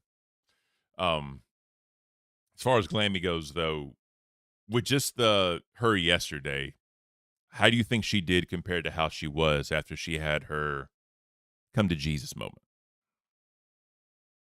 So the way that I would describe it is kind of like the reaction I had, like holding on to Test. I'm just like, Test is for me, Test is for me, this is mine. I'm never gonna give it to Grimm, no matter what he says. Yep. I care more about Grimm than a show, but yeah, I was holding on to this because I had this idea that like I can make this great, this is mine. You kind of get, sorry to say it this way, like post nut clarity of like, oh, like I did this thing, I did Test, and I'm like, that's a hell of a way to put it. It's not really for me. It's not really for me. I think cafe is more of my style. Like just chilling with you, just plus my name is Chillest of Beans. Chilling with you, going over news, like less drama. Coffee beans. Yes, sir. Coffee beans. Coffee beans. Less drama, less hectic, less yelling, less screaming. I think with Tess, people would probably want that, like Keemstar said, like Simon Cowell sort of personality, like you suck. And I can be spicy, I can be a little sweet and spicy, but I don't think I can really bring the heat that much. Speaking of heat, I've been noticing for the past like 30 minutes or so that there's been a lot of controversy in our chat. Oh, yeah. Chat, what are y'all doing, chat? Come on, guys. We're supposed to have a chill stream, guys. This is all love and light and all the cringy positive stuff that I can talk about. I want to curse so bad. Yeah, I believe that Rogan Bits, he's been asking for attention for a while now. Since we're having a longer stream, I think that we should probably shake it up a bit. I know a lot of people have been saying we're kind of going into the afternoon. Morning, we can be a little bit more chill. Now that we're kind of going more closer to the afternoon, maybe we should spice it up a bit, kind of get the energy up. Rogan Bits, if you want to get a Cash Cow membership and join the Discord for a little bit, I wouldn't mind having you on. We can have a conversation since you want attention so bad. Real quick, Adonis, I'd like a Jim Shorts check on Ken.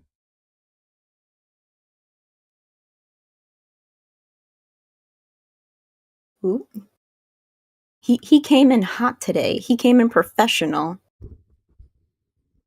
Since I did that, sir, and I prove you wrong, need to put something on a donation next time you talk shit to me, sir. Haha.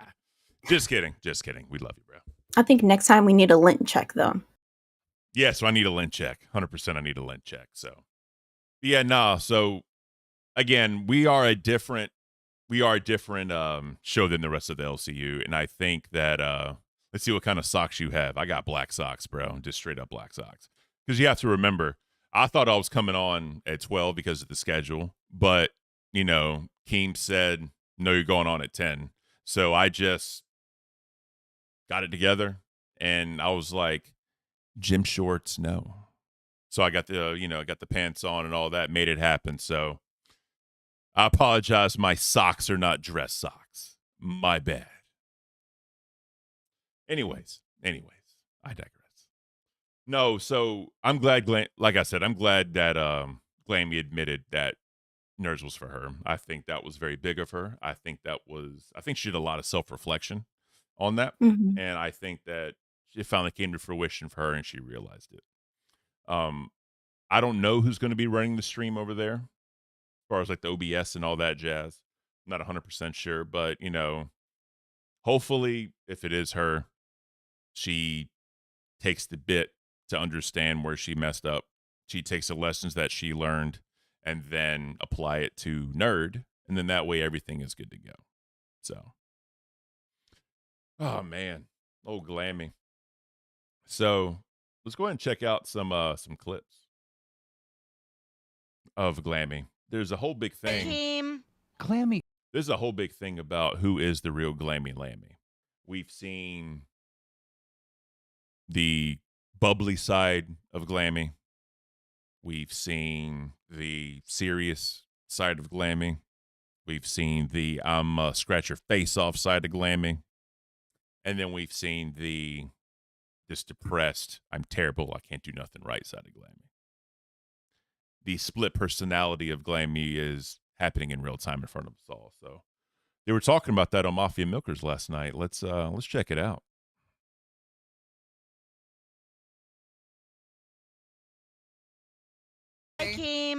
Glammy, who the fuck are you? Did you just tell her, oh, you could have got the stream key by getting added as manager of the channel?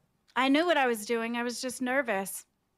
I told you that. No sense. I told you that. I was nervous when I was hosting, and it was really hard. But yeah, I knew how to get the stream key because I did multiple times. I'm proud of you. You literally know how to do all this stuff, but you I just was get nervous.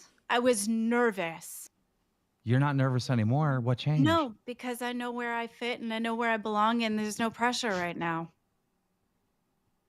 I'm not running shit right now. I'm not having to manage like all the shit. There's no pressure there. Second guess and triple guess and quadruple guess everything about you, woman. It's pretty interesting, isn't it? Very. Hakeem. Yeah, so that's kind of one of the things that they need to get figured out for Glammy. What is her persona going to be? Obviously, Nerds is going to require a specific type of persona. But, you know, I don't know. I don't know what she's going to bring to the table. Oh, I'm so strange. Yeah, it feels like she's kind of been going back and forth with just trying to find what personality or online personality really fits. Mm-hmm. I believe she was trying to be kind of that mafia milker, like just gunner, hard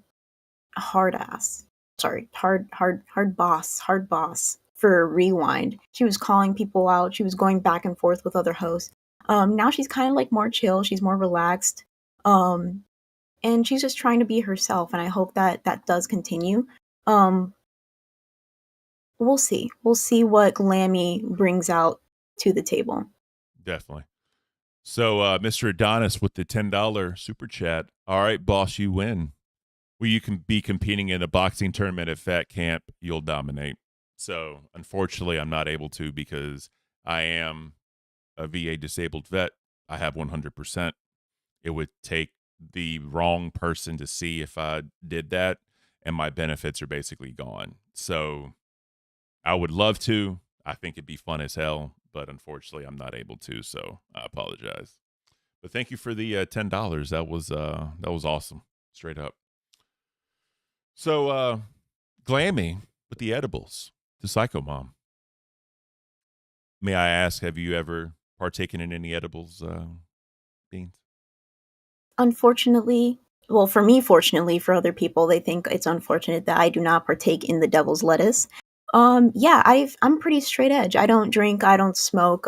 Some people might think that's boring. I just think that I can live my life without enhancements. That's fair. So yeah, when I was younger, obviously I partook in the devil's lettuce a little bit. This is before, like, it became a science, because now it's a science. They literally have like degrees in this, like the agriculture stuff, right? So I don't know. I dibble dabbled a little bit, but yeah, I've never done edibles. I hear they're relaxing. The idea of a body high, though, I don't know. I don't know how to really take that. It just seems a little weird in my opinion, but what are you gonna do? But let's hear Glammy talking about. Sorry, let's hear Glammy talking about some edibles, huh? I know her and Psycho Mom had a little bit of a conversation about it. I got an outro song for us. No, I do not smoke the bong or take pills. Besides, I'll leave. Wait, will you smoke the bong with me one time, Psycho Mom? Fuck no. Please? Yeah, I have anxiety issues as it is, and believe it or not, that makes it worse. Yeah, honestly, that's the only excuse that I let people give.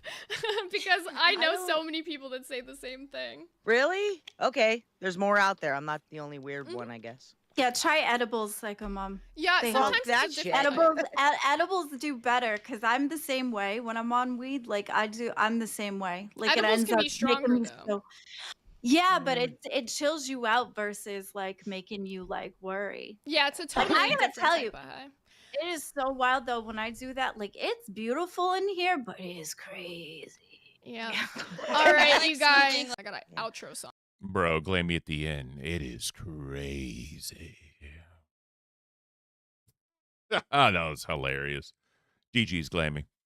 She was starting to sound like, what was that? From the 70s. The dudes in the car, lowrider, that smoke weed. Oh my God, I'm blanking on that. Cheech and Chong? Cheech and Chong. Jesus, sorry about that. Yeah, so she sounds a lot like she was on Cheech and Chong, like freaking out like they walked in. She's just in the corner like, yeah, that's crazy. I can't. Oh, man. We have Aunt Kathy story time with the $10. Ken, thank you for serving our country. That is my pleasure. I felt it was a calling for me, and I appreciate the support. All the veterans that are in chat right now, thank you all. Thank you all for being fellow brothers in arms. Brandon talks. He was in the military as well. He's a big supporter of the show, so definitely appreciate that. Mr. Nate was in the Navy as well. So, who do we have here? Laena Jonzz. I cannot pronounce that. Maybe you can, Miss Beans. I apologize. With the $5. Show's great so far. Ken with the nice suit. Beans with the nice curls. Is this the LolCow Cafe font from Animal Crossing? I don't know. I hope so. That would be so cute. I think we did miss one from Hey I'm Willie. He did the $1.99. Been a minute since someone donated. We appreciate that. Obviously, guys, if y'all feel like supporting the show, super chats are they are the only way, actually, because our gifted memberships are not working at the moment, kind of like what Tech Talk went through. So if you guys do feel like supporting, obviously that would be beautiful. Super chats is the best way right now. If you would like to become a member, you can become a member on your own and it'll stick. Obviously, Cash Cow and above will get you into the Discord. We only have one pay pig, Mr. Nate. He popped that cherry for us. So if anybody wants to feel like joining Mr. Nate in the pay pig club on LolCow Cafe, always greatly appreciated. We have no crowns, but that's also just some wild tier that I don't even know how to promote. But I get some lessons from the best of them out there. But crowns. I mean, one way you can promote is that tomorrow on the Groundhog stream, where Mr. Keem is going to drink for the first time in the whole month. He said he's going to take a shot for every crown in the LCU universe, I believe. if I'm not mistaken. I don't know if it's for everybody or if it's just for LolCow Live. But if it is for the whole universe itself, become a king or a crown. That'd be beautiful. Excuse me. Maybe if we get a crown, maybe I'll do something special, for the crowns, on stream. If it can come up with something, I can just do like 10 shots of coffee real quick and just get amped up. You know what I mean? Get crazy. Man, that's crazy. Cuban coffee. Cuban shots of I would die beans. Just, you know what I mean? I'd die beans. I don't know if I could do that. Oh, man. So, real quick, we have, I'm going to do this really quick, y'all, because I got to open up a message. So let's do this really quick. Let's do this right here. Where are you at? Seek, there you are. Remember, if it wasn't for me, your friend would be headlining in heaven, or according to Born Again Betty, hell, since after all he is Jew. Sorry about that, guys. I misclicked. So this is Ghost Stories. Seek sent me a message for Ghost Stories. Remember we were talking about in the anime that like the interpretation was just way off. That's what this is. This is pretty funny. Real quick, the Guantanamo. If I become a pay pick for you, I take away pay fig for LCL main. And why are you not working? And that would basically, oh my God, sorry guys. I'll take I can away read it for you real quick. Go ahead. Oh, sorry, you got it.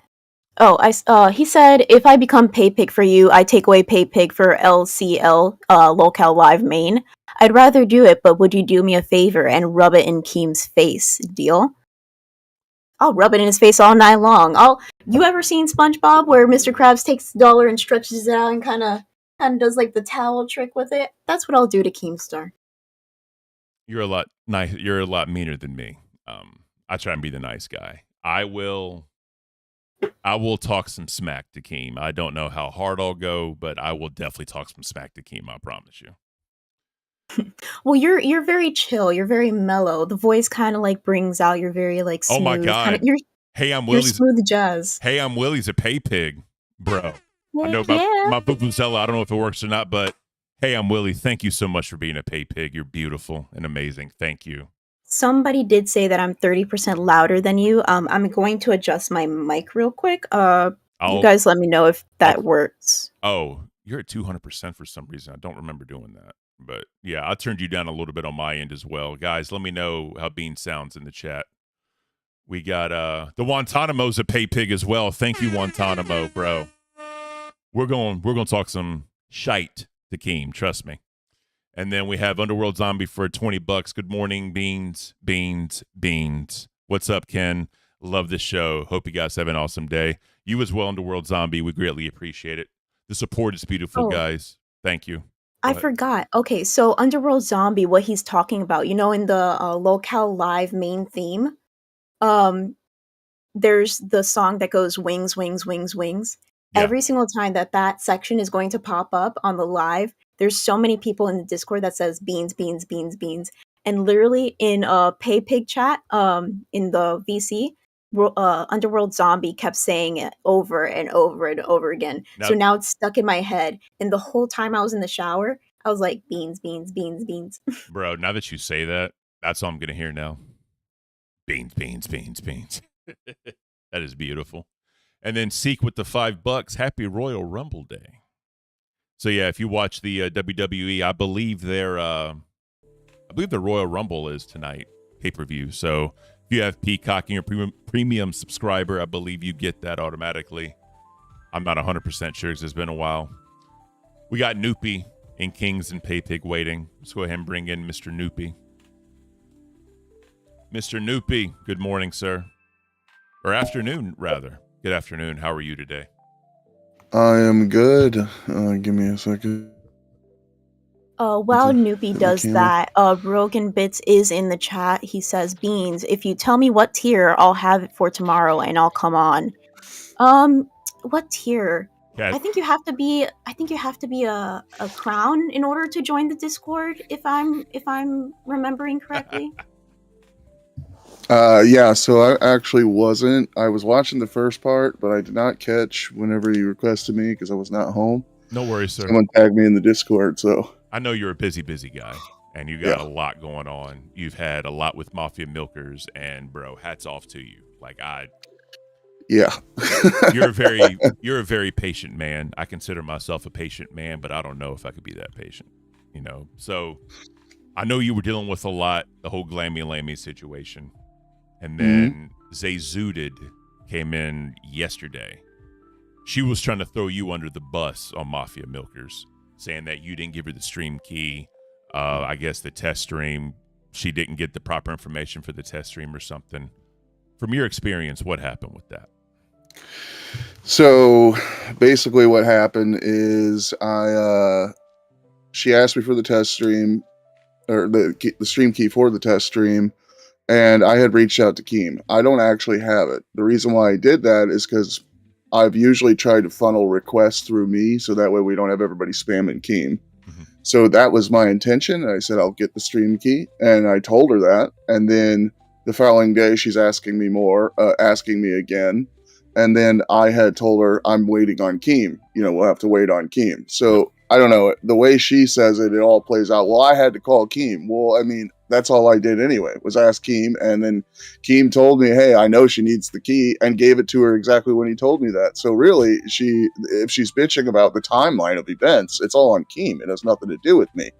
But so it was a stupid argument. And I don't know if she's trying to play it up, but she just basically tried to throw me under the bus and blame it all on me, when it really, I was just the messenger. I was trying to get her what she needed for the stream. And then she also said something along the lines of, I argued with her having a test stream. No, I had initially told her, hop into live on air and just make sure your levels are right. As long as, she said everything was working because she had already done a test stream with some friends. Well, the only difference there is going to be levels because you have different people on panel, right? So I said, hop on live on air. Like generally they always hop on live on air 5 to 10 minutes before, because they're the first show to start. Obviously they won't be able to do that all the time.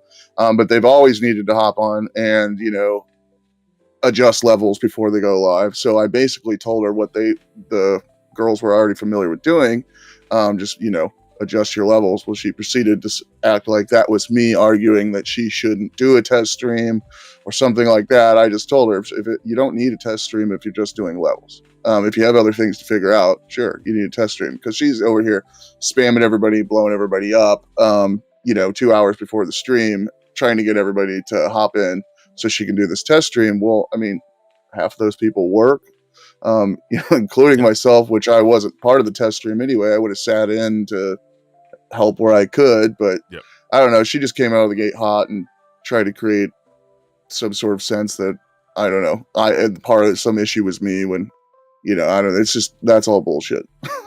It's all bullshit. I got you. Yeah. So I know that, just much as I've interacted with you, you are a man of integrity.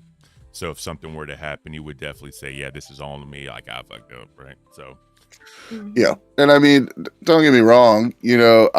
I have a full ass job. You know what I mean? Half the time I'm on the go trying to interact and, do what I can. So, there's probably, when she wants some immediate, response, and I get it. She's, it's 24 hours. She's got this show to do.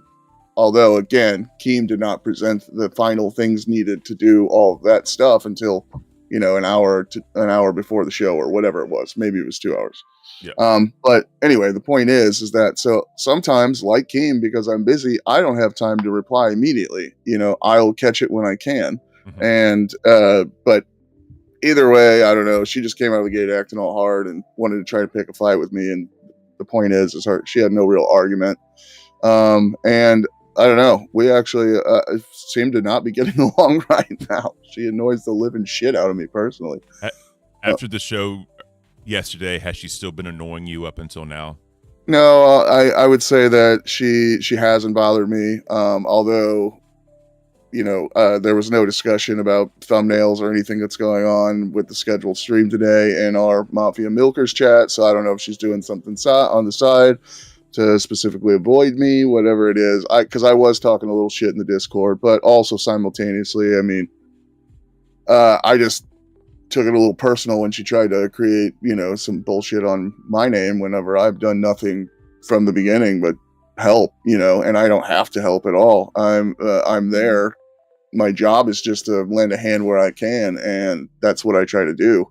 But obviously, I'd say that the show was not the greatest before, but you have to understand that, no offense to middle-aged women, but I'm dealing with some 40-something-year-old women that are not familiar with technology and simultaneously can't juggle the technology and put out good content. And that's really I can't do that for people. I can do all the other things, but I cannot give them that skill set. I can't create talent where there's not talent and all, so there's only so much I could do there. So the failure of the show, I don't take on myself, because I did all the supporting roles I could to make that thing successful, but I just can't force somebody to learn something.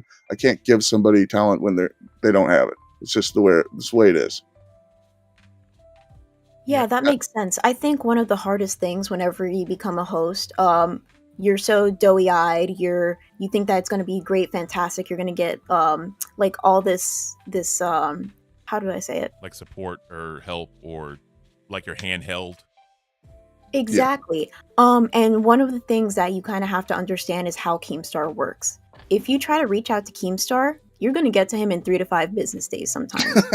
That man is True. Z. How many shows do we have going on right now? 8, 9? I think it's 8. Yeah, 8, 9. Yeah, it's a lot. I don't even think Nerds has been put into the lineup yet. Like, he put out the February schedule, and I'm looking at it, I'm going, where does Nerds even fit in there? But it's either really early or really late.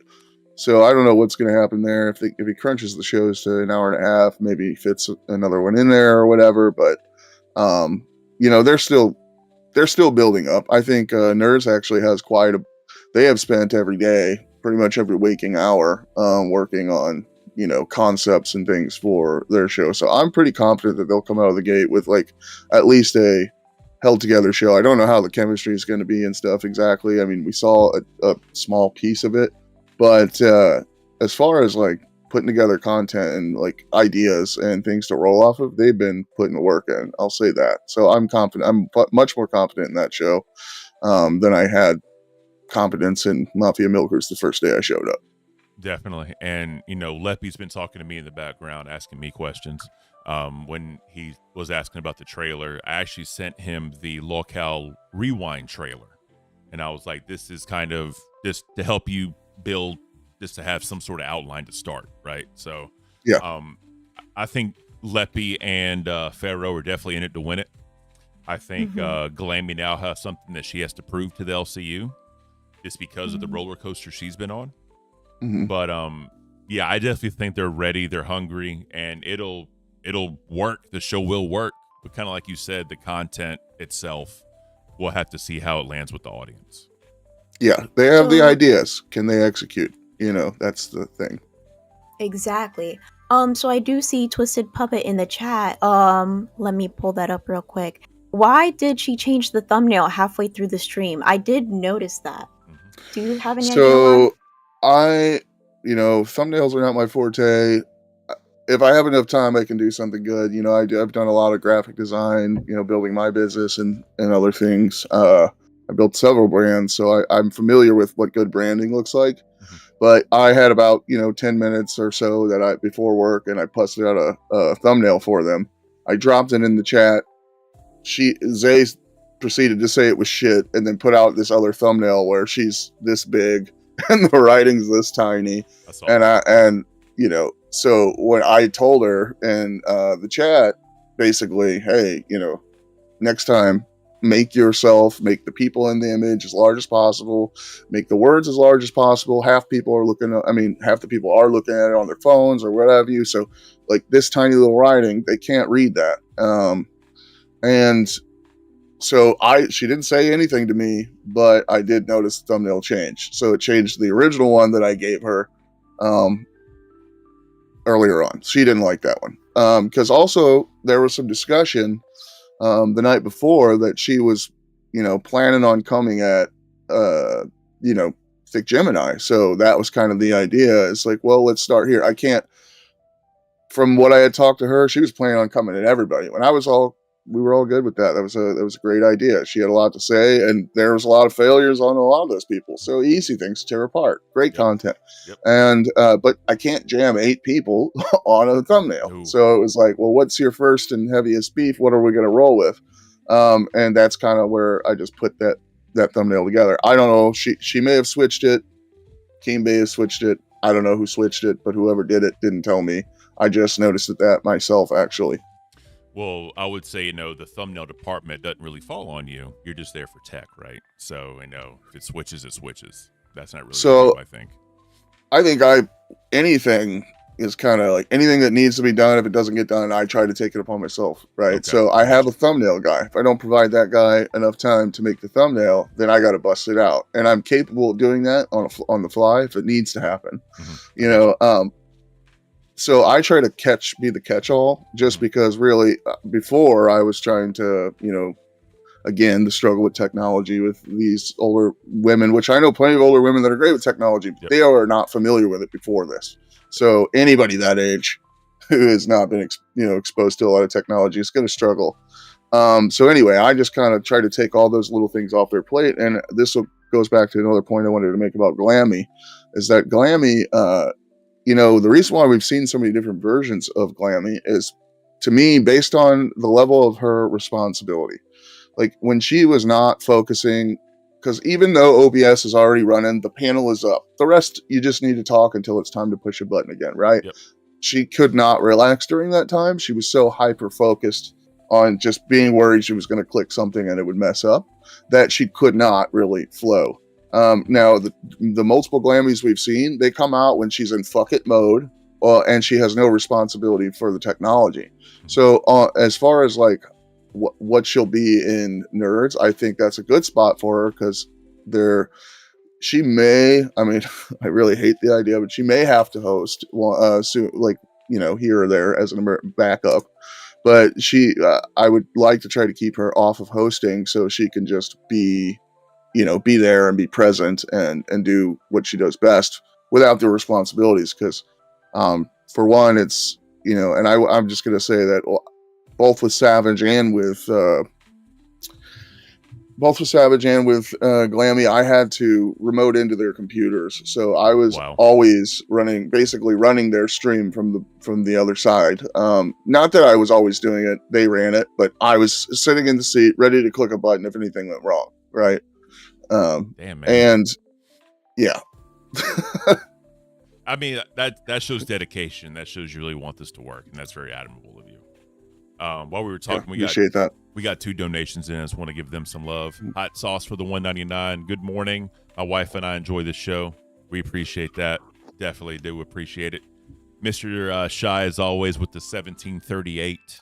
Nothing. That reminds me of a song. There was like a rap song with 1738 in it. That's beside the point. Actually, in the VC, the PayPig VC, he did say that he put 1738 because of the Fetty Wap song. Okay, well, there you go. See, I got something right, Keem. Damn it, I got something right. But so let me ask you, if we take a little bit more of your time, sir. Yeah. I personally want to know, with the new cast that is to be announced, not asking who it is, but if you have any idea of the new cast, how do you think it's going to move forward compared to the old Mafia Milkers? Do you think it's going to be more of a success? Do you think it's going to be more grounded and be what it's supposed to be? Like, what's your thoughts on it?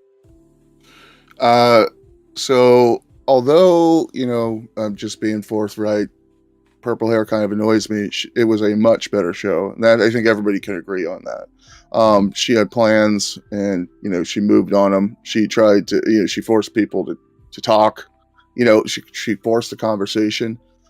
There's definitely pointers I think she could take that you could smooth out over time. I definitely think she talks too much. She trying to force the conversation, but she did get shit done. So there is value in that, and I do think that she's able to come at people where she's not gonna.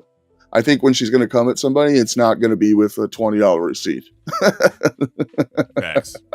We all know the $20 receipt debacle. It was like, oh man, there was so much buildup in this, and this is what you have. Well, of course, I wasn't around. That was before me, but I immediately was like, oof, this show is gonna take a hit for that one. Yeah. So I mean, just being honest, I think she'll do great.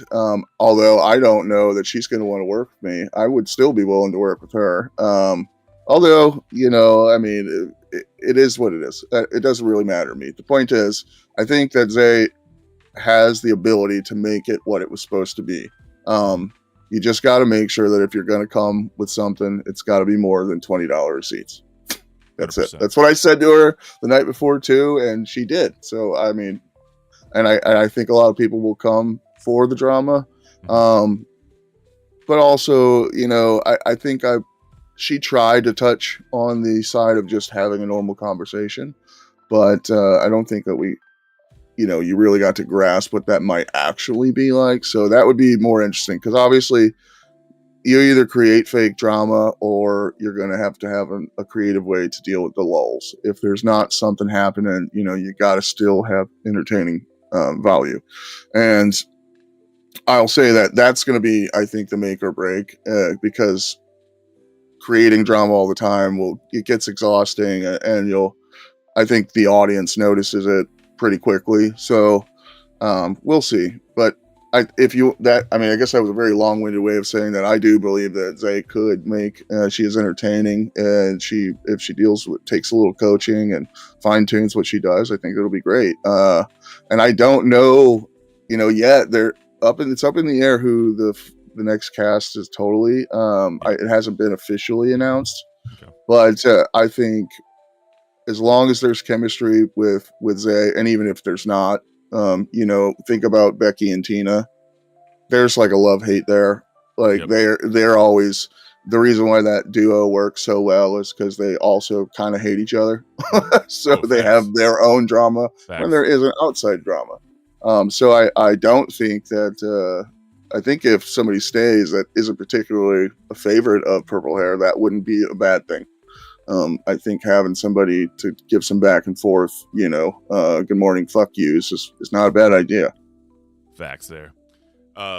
Real quick, Miss Beans, this Paulie D said, Noopy, you're a virgin. Shut up. Your show sucks. The letters were kind of messed up, so yeah. Paulie D is. Go ahead. I think to be very, very clear to what he said, Noopy, you're a virgin s hut up your show su kooks. There you go. Yeah. Well, I am a verified, not a virgin, but thank you for donating to LolCow Cafe.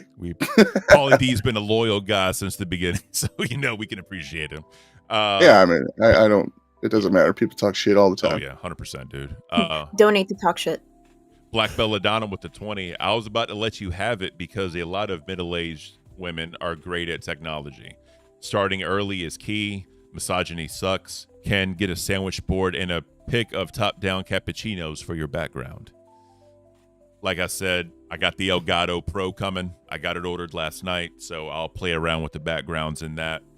So till then, you got my guest room. I apologize, guys. Sorry, I was going to ask you, do you have an NVIDIA graphics card? Yeah, it was the 4050, I believe. Oh, well, there's a trick that you can use that graphics card to that it'll do it just as good as the Elgato. But anyway, okay, cool. All right, go ahead. Appreciate that, yeah. And then Paulie D with one more $5. Thing that pisses me off about Glammy is she changed accents like S hut up. Thick femboy makes me want to jump through the screen and do bad things. As soon as we left 12 p.m., everybody is just acting out. I swear. It's like once the PM clicks in, the LolCow fans want yelling and drama and all that. So and I do want to respond. Just straight up gooning. I do want to respond to the middle-aged women thing. I did try to correct myself. It doesn't really matter what sex you are or gender. if you haven't been exposed to technology for that long and you're that late in your life getting introduced to it, it's difficult. It just so happened that the people I were talking about were women, so that's why I called them women, obviously. Yep. It really didn't matter. So Kevin Dillinger in the chat said Noopy shared the NVIDIA tip. So I guess we got some fans wanting to know what your tip is, sir.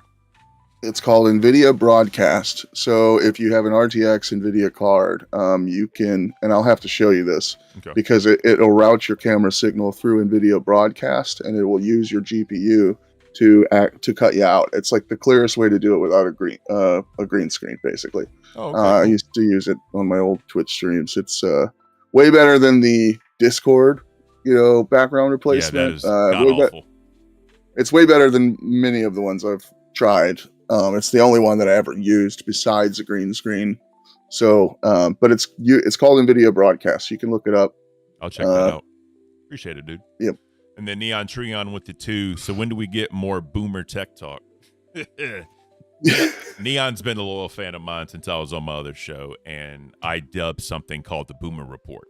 So when I first started, I was on a borrowed laptop, and as I was trying to figure everything out, and I was just royally like, fuck up, I said, all right, everybody, welcome to the Boomer Report. Today, Ken's going to learn how to do this. You know what I mean? It was just the simplest little things, and I may implement that into here, like the Boomer Report, it's a little segment. So I think that'd be kind of funny. But no, man, we know you do a lot for the shows, and especially Mafia Milkers after John went away, because no one was a fan of John. Let's just be honest. Which is, it's difficult sometimes because you got to watch out. If you hate somebody too much, Keem will put them on a show. Yeah, because he'll want the content. So cool. Well, we appreciate your time, sir. I know you're a busy man. So thank you for coming out. We'll talk to you later, and I'll reach out to you later on about the NVIDIA thing you were talking about. I actually like to learn about that. Thank you, sir. Take care. Have a good show, guys. Take care, Noopy. Later, buddy. Okay. Noopy, I everybody. think we might have to steal Noopy away from Mafia Milkers. That's a chill guy, man. I've talked to Noopy a lot, like in the background afterwards, asking him questions. That is a smart dude, and he really does have a kind heart. He really does want to help people. And when Mafia Milkers was going through, especially like with Savage and all of them when he came in, I think his patience was getting tested. He tried not to let it out like John did, because John just doesn't give a fuck.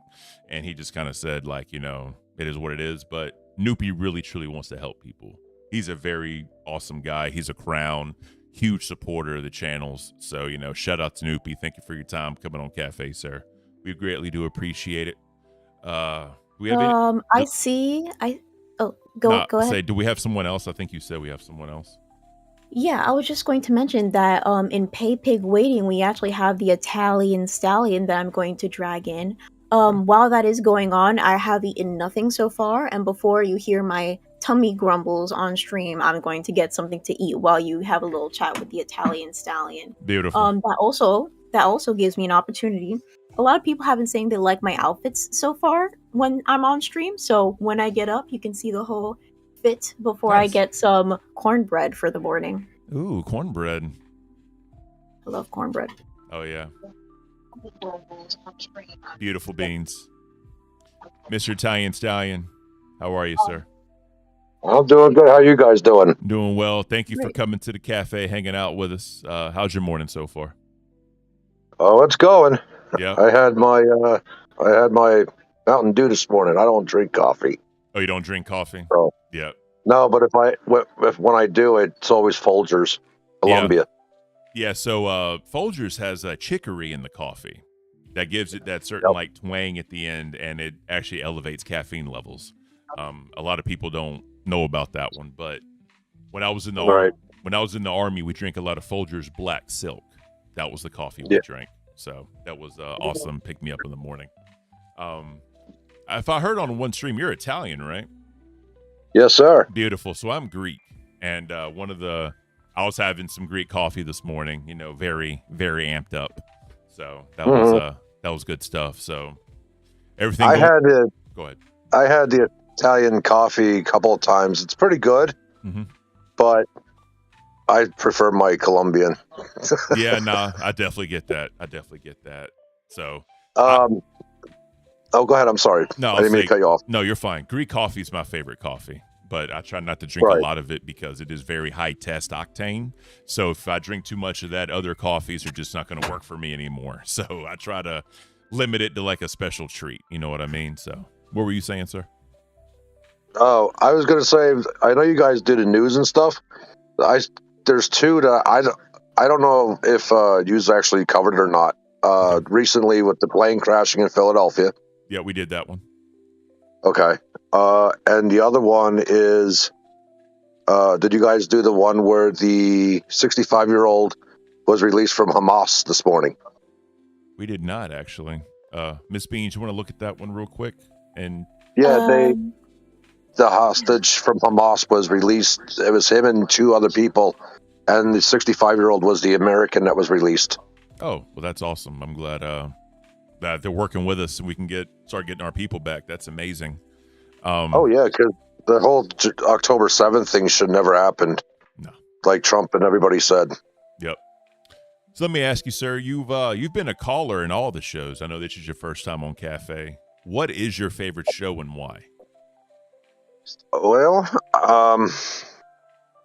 I became a paid pig on Rewind. I've been watching all the shows, and I don't know, just something about Xylee and Billy. Yep. I really like their shows. Yep. Okay. And I just became a cash cow on Ozzy. Okay. Ooh. I really like Twiggy and Rastoff. Yep. They're pretty decent guys. I watch Queens only because my wife and we really like Tina, and I think Tina makes the show. However, when these so-called punishments where Becky's got to eat like cat food and all this other crap, I just think is, in my opinion, one, it's disgusting. Two, it's not entertainment. And three, in my opinion, you lose interest in it. Yeah. That's one thing is, when people do start doing constant punishments like that, like the other day, rubbing the cake and the cat food or whatever it was all over herself. I mean, some people enjoy that type of entertainment. Others don't. I'm just not that type. So I kind of like stopped watching it, but I saw a thumbnail about Tina's makeover, and I really wanted to see what that was about. Yeah. And she actually looks really good. Oh yeah, she looks amazing. In my opinion. Yeah, Tina. I didn't even know it was Tina at first. Oh yeah. Until I heard the voice. Definitely. If I remember right, she was wearing like a mask when she first started the show and was talking through the mask, and then she took the mask off to unveil herself. Yeah, something like that. I watched live. I watched that for Keemstar because I like to see what he's planning on doing. Yep. And like I said in other shows, as a former boss, I try to see what he's doing and see what I've done different or what, because I've always stick up for Keemstar. Mm-hmm. The man's busy. The man's running like a multi-million-dollar business. Yeah. On here, and when people talk to him the way they do, it's like you wouldn't even have a job. Yeah. That's one thing. Like when I was coming out of the Army and I was trying to get into the civilian workforce. Just seeing how people talk to their bosses, I'm just like, really? Like, we're really going to do that right now? And I know I was talking to one of my bosses, and I was like, why do you deal with that? He was like, that's just how it is nowadays. I'm like, bro, I couldn't be me. No. Could not be. It could be a generation thing, too. Yeah. Yeah. Real quick, Ken, I did add the article at the bottom of World News. And while you're covering that, I will be drinking a little protein shake and some pizza goldfish. So I'll be muted while you do that. Beautiful. Well, see, now Bean's got the great goldfish, the good ones, the pizza kind. Those are good. Shout out Beans for her taste in foods. So I'm gonna go ahead and share this with you guys. So you guys, if you're on mobile, I don't know how that's gonna work for you, sir, but I'm gonna share this anyway. I actually have you on my TV. Oh, so, really? Beautiful. Yeah. Beautiful. I can actually show you. Nice. That's awesome. So I'll make this big. I just have to. Go ahead. I'm sorry. Go ahead. No, I'll make this big so you can see it. I just have to hook up my mic today on my desktop. Got you. So yeah, CNN World News: Hamas frees 3 hostages from Gaza, including the Israeli American. Hamas freed 3 hostages in the latest round of releases under the ceasefire deal with Israel. Among the group are U.S. Israeli Keith Siegel and Yarden Bibas, the father of the youngest hostage taken captive during the October 7th attacks. Following the release of the 3 hostages, Israel freed nearly 300 Palestinian prisoners. Some were carried aloft by jubilant crowds in occupied West Bank, while others were immediately taken to the hospital. So that's good stuff. I'm glad, I'm glad that there's definitely headway, because I know the whole the political prisoner arena gets a little weird, and I don't know. I get it, but at the same time, you hate seeing things like that happen. You really do. It's sad. Right. But another thing is that I don't know how true this is, but this is something that I've overheard and that I saw. Trump is saying that if the countries don't want to take these people back, he's just going to throw them in a Guantanamo Bay prison. Yep. I don't know how. I heard it. I don't know how true it is, though. Yep. So Guantanamo Bay is known to be one of the harshest, I guess, prisons, encampments, whatever you want to call it, of the U.S.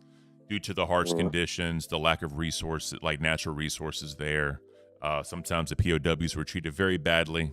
I'm sure you remember a few years ago those pictures that came out with the female soldier that was taking the pictures of the prisoners and all that.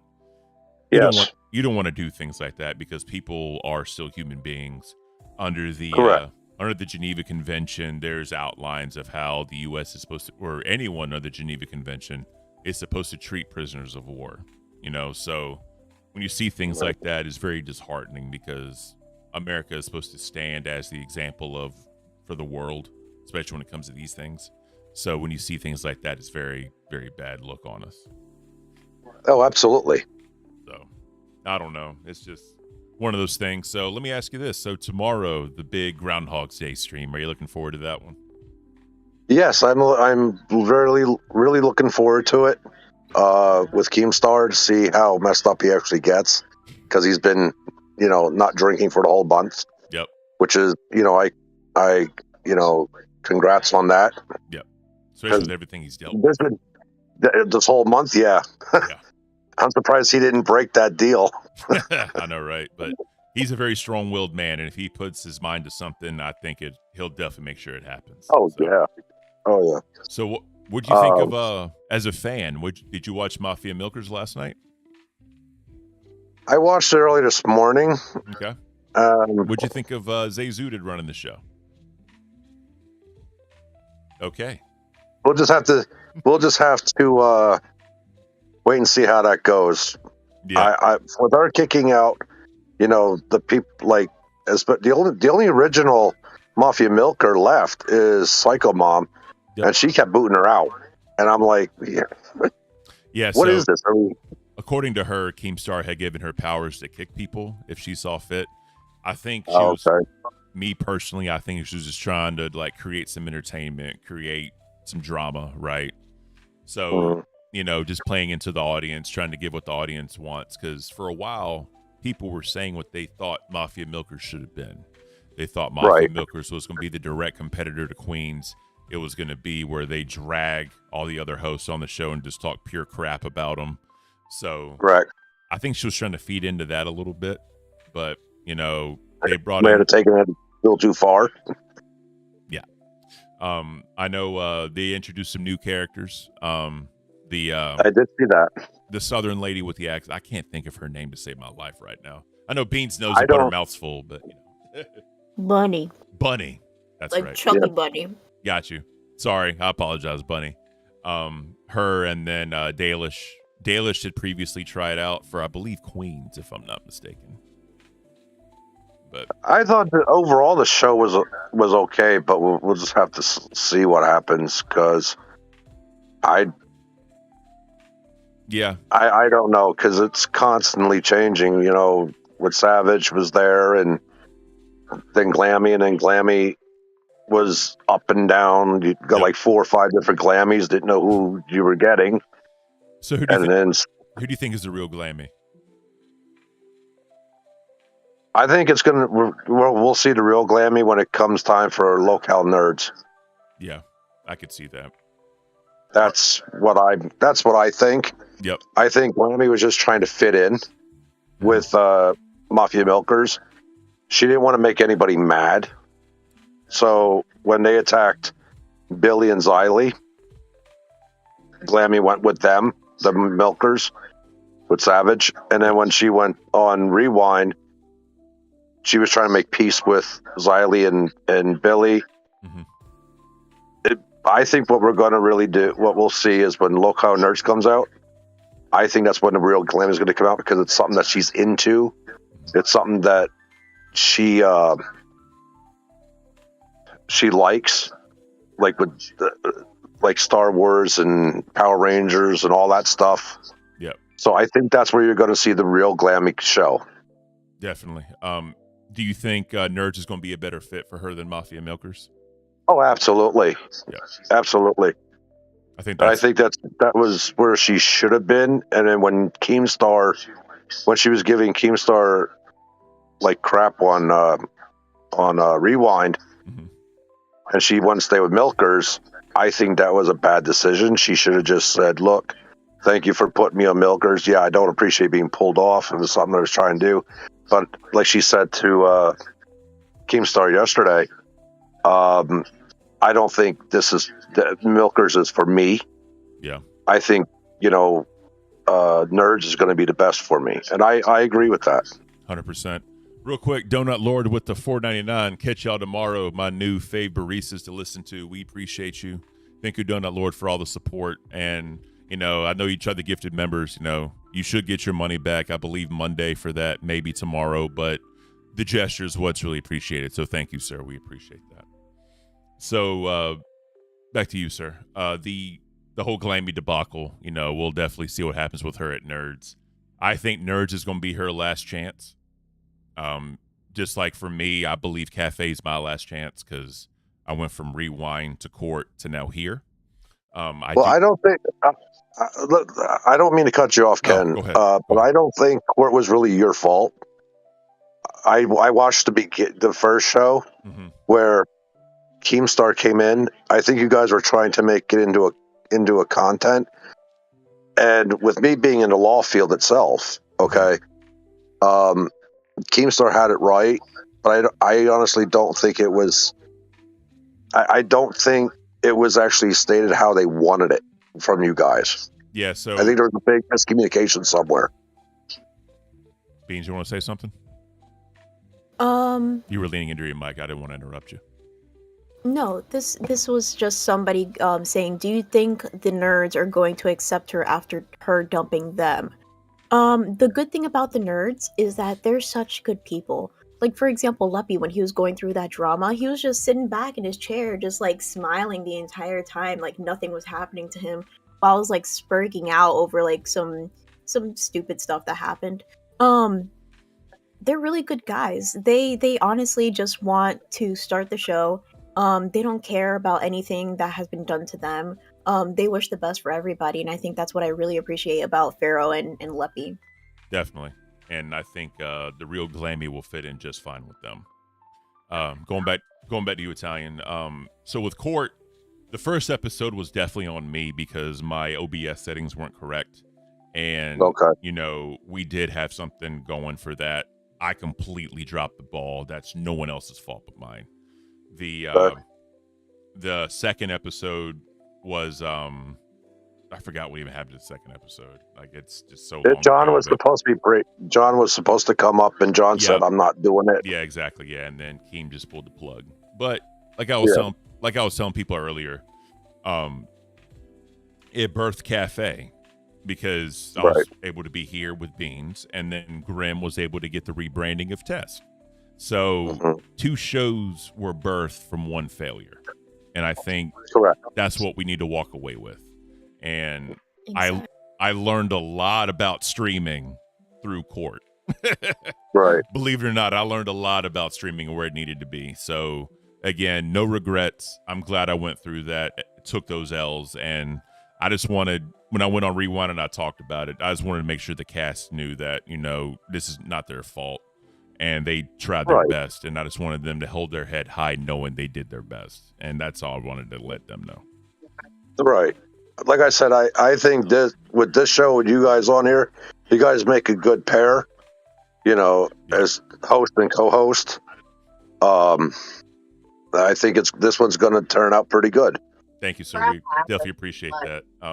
Me and Beans already had chemistry. I know that we were doing tryouts with Katie, Wonder Woman. Wonder Woman was amazing to work with. I just want people to know that the reason why she's great energy. The reason why she's no longer here is just because they want to put her focused on Mafia Milkers, and also the time. You know what I mean? I mean, it is what it is. No fault of her own where she lives, right? She lives where she lives.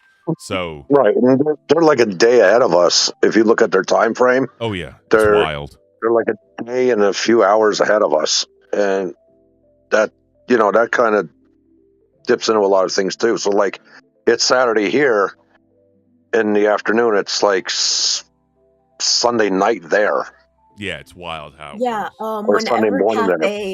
whenever Cafe was happening, it was actually 3 a.m. for her, which made me feel so. Yeah, the next day. Made me feel so bad whenever she was waiting and members waiting and we didn't see her. Right. Before we move on, I've been waiting for this moment. So Nate, our what tier is he, Ken? Pay Pig. Our Pay Pig. So Nate, he's actually in members waiting, and I've been waiting for Nate and Italian Stallion to be on air together because I think they just seem so similar. Yep. So I'm just going to drag him in real quick and see if he has anything to say about this conversation. Definitely. Hello. The legend, Mr. Nate. How are you, sir? Pretty good. How you guys doing? Doing well. We appreciate you being our first Pay Pig, popping that cherry. That was beautiful. Definitely have a great friendship. I was good. Well, Keem was ragging on you, and I was like, shut up, Keem. I got money. Shut up, Keem. We appreciate the support, sir. So, for everybody that don't know, Mr. Nate was supposed to be the prosecutor, and things fell through. It happened, whatever. And we're all moving forward. We birthed 2 shows out of 1. So Mr. Nate has been a great supporter of Cafe ever since it started. So Nate, we appreciate you, sir. We really do. Of course, I got to support my crew. 100%, man. So let me ask you. I know you heard Mr. Italian Stallion's takes on everything, especially with Glammy and Nerds. What are your thoughts, sir? Glammy is, so this is coming from somebody. I've got my own YouTube channel and all that stuff. But the thing about streamers is that there's, and I was explaining this to Glammy in DMs, is that because she was kind of sweating the whole thing about this being her last chance and da-da-da-da-da-da. And I was like, okay, first off, you're working with Keemstar, so that's a drama crew. So it's going to be an acquired taste. That's number one. Yep. Number two, you do got talent, but maybe it's not in this sector. Maybe it's outside of it. So don't put all your stress on Keem being happy and you being nothing if Keem's not happy. That's not true. It's never been true. It's never going to be true. Yep. So get your head out of that, because I don't want her going forward thinking if she's great, it's all because Keem. And if she's bad, it's because she all failed Keem. That's a very destructive mindset. Yeah. Especially when you're streaming and making videos and everything else. A lot of this depends on your own self kind of motivation. That's the other thing too. When you say that about Keem, like not wanting to fail, you're kind of putting some responsibility on Keem for making that call. Yeah, and you're displacing accountability, I think, and also in that respect. And it's not, and I think that it strengthens you for Keem as a talent for Keem if you have that self believability. No matter whether you're making Keem happy or not, that's going to serve him even better. It's going to serve you better, him better. Everybody wins. Yep. But if you throw it all on Keem, then, well, what good does that do? The first time Keem says, now Keem can't even correct you, because if Keem tries to correct you, you completely fall apart. Can't do that. Nope, you can't. You just can't do it. That's right. Can't. And I agree with that statement, Nate. That is a very good statement, because it's something that I've learned in business itself. You either got it or you don't. Yep. And that's why I kind of, when I pitched the idea to Keem of Cafe, a morning news show, drinking coffee, reading the newspaper, right? Virtually learning about what's going on in the world. It gave the LCU a different vibe. It gave them a more chill, because listening to yelling and screaming and arguing sometimes can be a little much on your mental health. So just having a relaxing setting, got the jazz music in the background, just creates a little different vibe for everybody. So absolutely, I agree with that too. So real quick, because not everybody wants to hear. Nobody wants to hear all that yelling, constantly, and they get like I said earlier. If it's not entertainment, people aren't going to watch it. Yep, facts. It's like a story. You know what I mean? So when you're writing a story, you have these tension buildups, the release, but you have to let it come back down to normal. Otherwise, if you keep it up here at that point of always exploding everything, the humans are really nasty about this. We can get used to just about anything. So if you keep it at 10, then it's okay. Eventually, it just becomes okay. You know what I mean? So you got to bring it back down to 0 or 2, and then slide it out, and then build it back up. Because otherwise, that's what creates the drama. That's what creates the tension and the release and the for the crowd.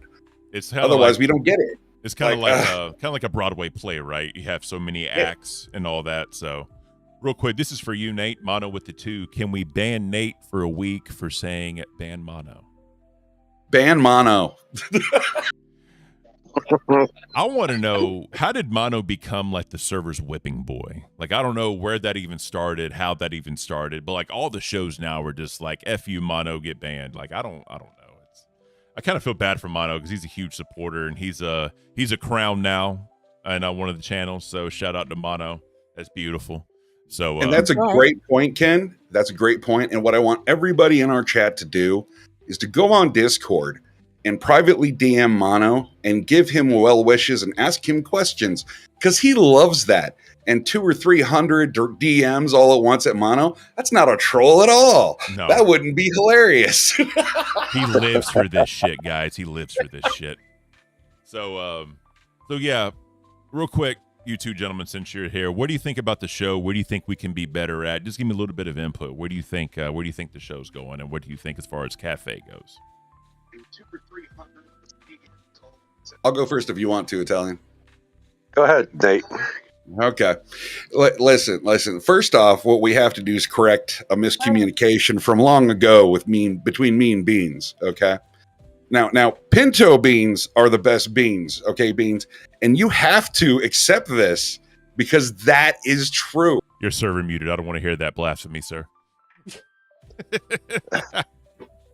I got you. Go ahead. Pinto beans are the best. They're the most versatile bean. We can put them in anything. We can put them in chili or burritos, or we can mash them up. We can do all kinds of great stuff. What are you going to say? What kind of bean? Okay, Beans. Give it to me. Hit me with it. How about I say any bean but that bean? Oh my God. I'm a big kidney bean fan, believe it or not. I love kidney beans. They're big, they're bulky, they don't go with just like me, bro. Big and bulky that go with everything. Basic bean. Basic bean. I was gonna say pinto beans. No, I could pass on that. Kidney beans, yeah, they're good with chili. Baked beans, absolutely. Pinto beans, no. Bro, what is this heresy?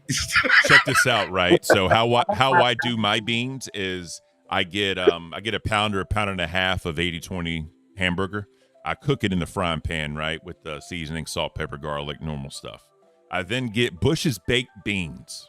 Bush's baked, get 2 cans of them, pour them in like a foil pan, put the hamburger meat in there. I make bacon, 4 or 5 bacon strips in the oven, right? Put it in there with some chili powder and parsley. Just those two things. Once those are nice and crispy, cut that up, put that inside, mix it all together. And I do ketchup, mustard, and barbecue sauce. Put that in there, mix it up, make sure that the acidity is just perfect. Once that's done, you throw that thing in the smoker, 350 degrees for 30 minutes. Bro.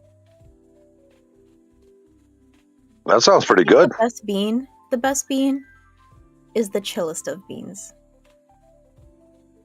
Okay. What? That's her name. Her YouTube name is the chillest of beans.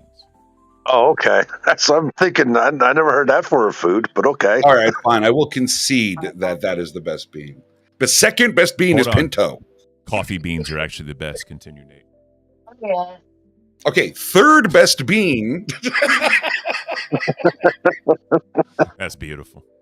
I'm sorry, beans, but when it comes between coffee and beans, I'm like, well, I'm a toot, but at the same time, I do love my caffeine. So like, I hate this community name, the Toots. I was never put into this conversation of what my community name is. It was just decided for me because apparently the one I had in mind was too problematic. Listen.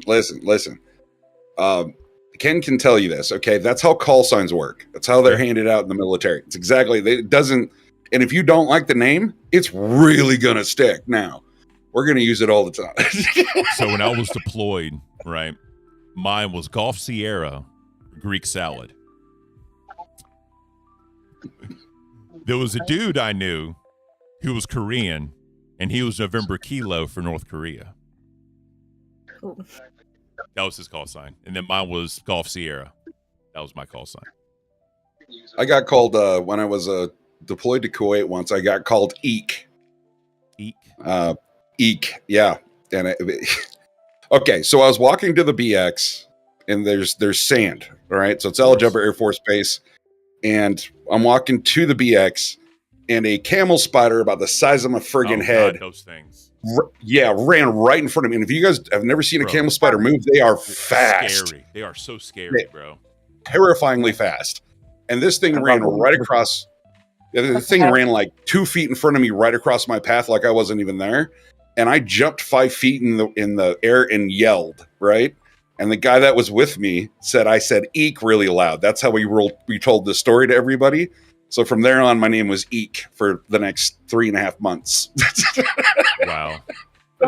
So I'm actually going to make a executive decision right now as co-host of LolCow Cafe. One second, real quick. Chat, this is a camel spider. This thing right here.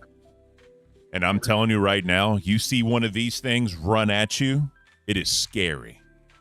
Like it's like, bro, look at this thing. It is, yeah, nightmare fuel. That is just pure nightmare fuel. I'm sorry. Go ahead. You're good. So I'm going to make an executive decision as LolCow Cafe co-host. I am going to take you out for a little bit, Italian Stallion. I am going to bring in Kevin D. And then I also want to call out Mr. Keemstar himself for saying in the Discord, LolCow shows giving advice to other LolCow shows have to be the most boring content to watch, period. I guess we're just giving people advice, something that you're not doing, Mr. Keemstar. So if you want to come in here, I'd appreciate that. I agree with Keem on this, and in that same vein, I absolutely agree with Keem on this.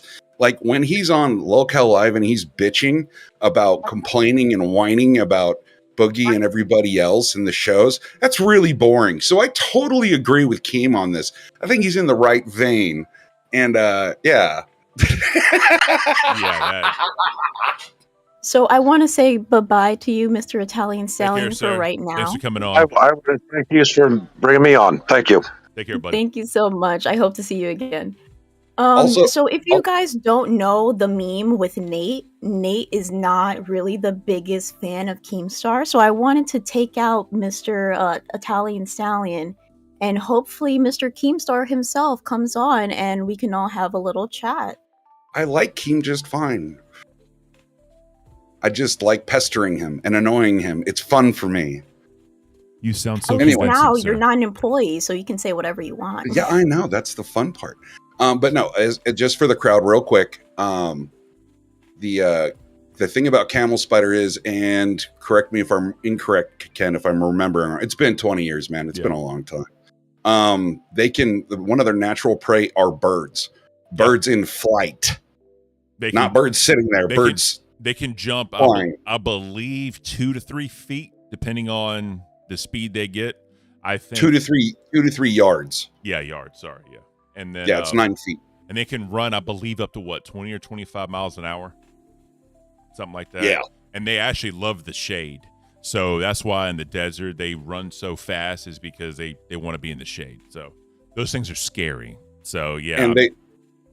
And they will charge light sources. So one of the funnest things we used to do in Al Jaber Air Force Base was we would set the new guys that came out, was first time deployment, when they go to do a FOD walk in the flight line. Now, FOD walk is you're just walking along the flight line literally with a flashlight shining it around, and you're just looking for big rocks or debris or whatever to get stuck in airplane intakes. We did. You're just getting it off the runway. So that's what a FOD walk is. Anyway, so the thing is, we tell those guys at the dead of night to go out there with flashlights and shine them around. And then if they saw a camel spider charging them, what they wanted to do was very aggressively flash the flashlight back and forth like this. Bro. That's the worst. You get somebody killed, bro. I can't. It was amazing. It was amazing. What I used to do to new privates that came in, because one of the things I was in charge of was the fuel and the fuel tanks and like making sure the fuel's good for the aircraft and all that. So what I would do is I would tell all the dudes, go up top, and I need a good sniff test to that fuel tank. I need you to take a nice deep breath and let me know how the fuel smells. Fun fact, bad fuel actually has a smell. So whenever they tried to bust me for like hazing or like messing with them too hard, I was like, no. Let me show you what bad fuel smells like and why this is bad for the aircraft. So, they just told me not to do that anymore. But technically, they couldn't hold me, they couldn't punish me with Article 15 or anything because it was legit. Like, there's a whole thing about it. So, yeah. Well, and the thing too with the camel spiders for us on the flight line, the flashlights. Yep. I think it was the colonel, the person that was in charge of the base. Can't remember if it was a colonel or general. I think it was a colonel. Anyway, it doesn't matter. Anyway, the thing was that he came out with a memo for everybody that said, okay, new guys that are on the flight line that are flashing flashlights is officially not hazing. We are teaching our new we're teaching our new deployees the benefits of not flashing flashlights at camel spiders. This is a teaching moment. That's beautiful. I was like, oh, damn. Well, you'll love this, Ken. The colonel on the base used to be Army. He was in Army 11 Really? Bang Bang. Yep, that's how he started. Interesting. And he crossed over to the Air Force for the officer thing. So, yeah, he had a mean streak of sense of humor in him. So, got you. Sorry, Beans. We went to the whole deployment thing. Sorry. We're good. I am going to bring in Kevin D into the conversation as well. Oh, Kevin D. What's up, bud? There he is. Hello. How are you doing, sir? Good. How y'all doing this morning? Living the dream. Pretty good, man. Kevin. Or should I say after 12? We're actually 1. Yeah, 103. 103. How's life been treating you, man? I know you had some ups and downs. Always thoughts and prayers to everybody that are going through stuff, man. We definitely want a healthy and happy community.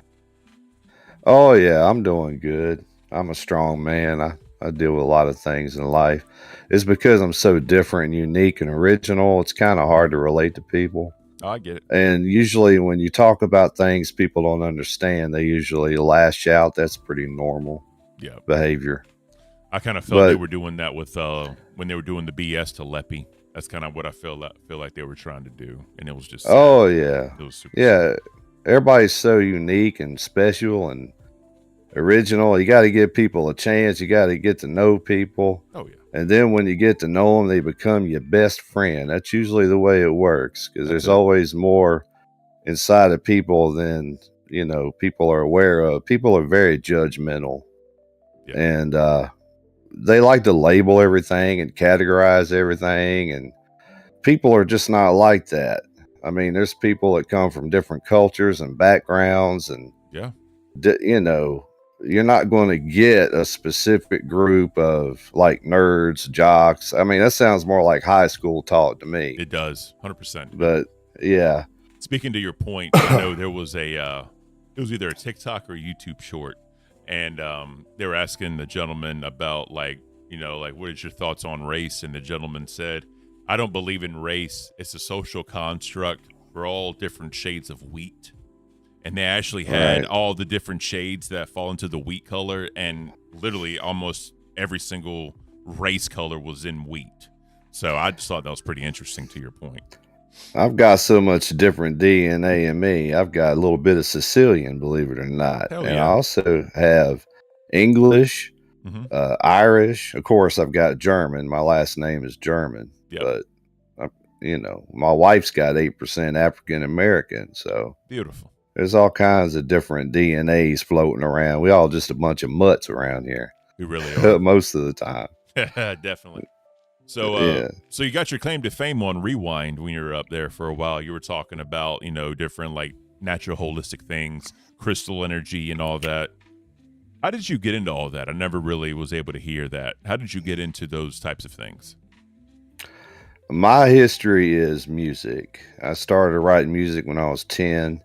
I spent most of my life in my music career, and I had a calling through. I'm not going to try to get into religion because I don't want to step on any toes. No worries. But y'all get the gist of it. Yeah, we got pretty much. I got a calling to, you know, become more spiritual.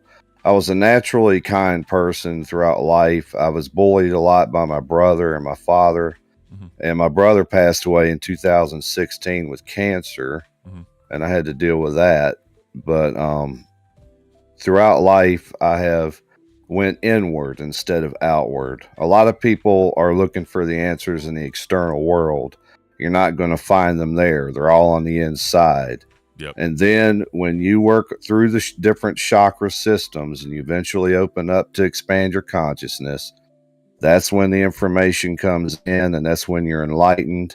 That's when you have a totally different perspective and outlook on things. You're not looking at things through a 3D perspective. You're looking at them at a 4D and 5D perspective. Definitely. And that's where things open up. And eventually, throughout time, I did everything through the lyrics, channeled through the music. I've got 55 albums of music, and then eventually I went into learning about crystals. That was a natural thing because I always liked crystals. I was given a crystal when I was a kid on the beach. I was born on the Vandenberg Air Force Base. So I was California first, and then my dad was in the Air Force and moved around a lot when I was a kid. I ended up in Virginia, which is where most of my family's from. Now I live in North Carolina, which is my dad's side. But getting to the point is that the crystals, they're hard to explain. They're not going to cure everything instantly. Yeah. And there's a whole lot involved. I mean, I can go deep, but I don't want to turn this LolCow Cafe into a new age channel. But but yeah, that's pretty much the gist of it. So at the end of the day. Yeah, I got you. Yeah. So one thing that really changed me was, you know, when I got back from Iraq, I was there from April, May, around that area, 2009, got back home April 2010. And my great grandma was not having the best health. And she said she wanted to wait for me to come home so she knew I got home safe. Once I got home and I saw her and she knew I was home, I've never seen a person decline as fast in my life. 3 weeks from the day I got home, she passed away. And when I saw her, she was like in perfect health. Right. She was there cognitively. She was eating. She was drinking. She was being social. Literally 3 weeks later, bro, gone. And that just, you know, trying to readjust to civilian life, or not really civilian life, but American life, going through that really changed me mentally. And, you know, I try to be a nice person. I try to be the best person I can possibly be. You know, I used to have really bad anger issues, and I've really tried to like channel those in a different direction.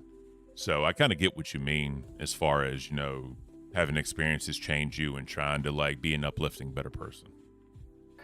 Well, what you got to do is you got to purge the negativity. There's a way you can do that. It takes discipline, but usually when you meditate, you can go inward. I call it shadow work. There's a lot of things where you need to analyze your weaknesses and your problems and how you behave towards people. You take that in, you analyze it, and you try to convert it into light energy. Yeah. And that's hard to do, I know, because my brother, we didn't get along very well. Mm-hmm. I never got to say goodbye to him because he died instantly. He had an aneurysm, and he collapsed on the floor, and he was gone in a flash. Yeah. Yeah. My girlfriend from high school actually died in her sleep from a brain aneurysm. She, February 11, 2006, she passed away. She was 20 years old. And then August 18th, 2006, I joined the military because I just needed to get away.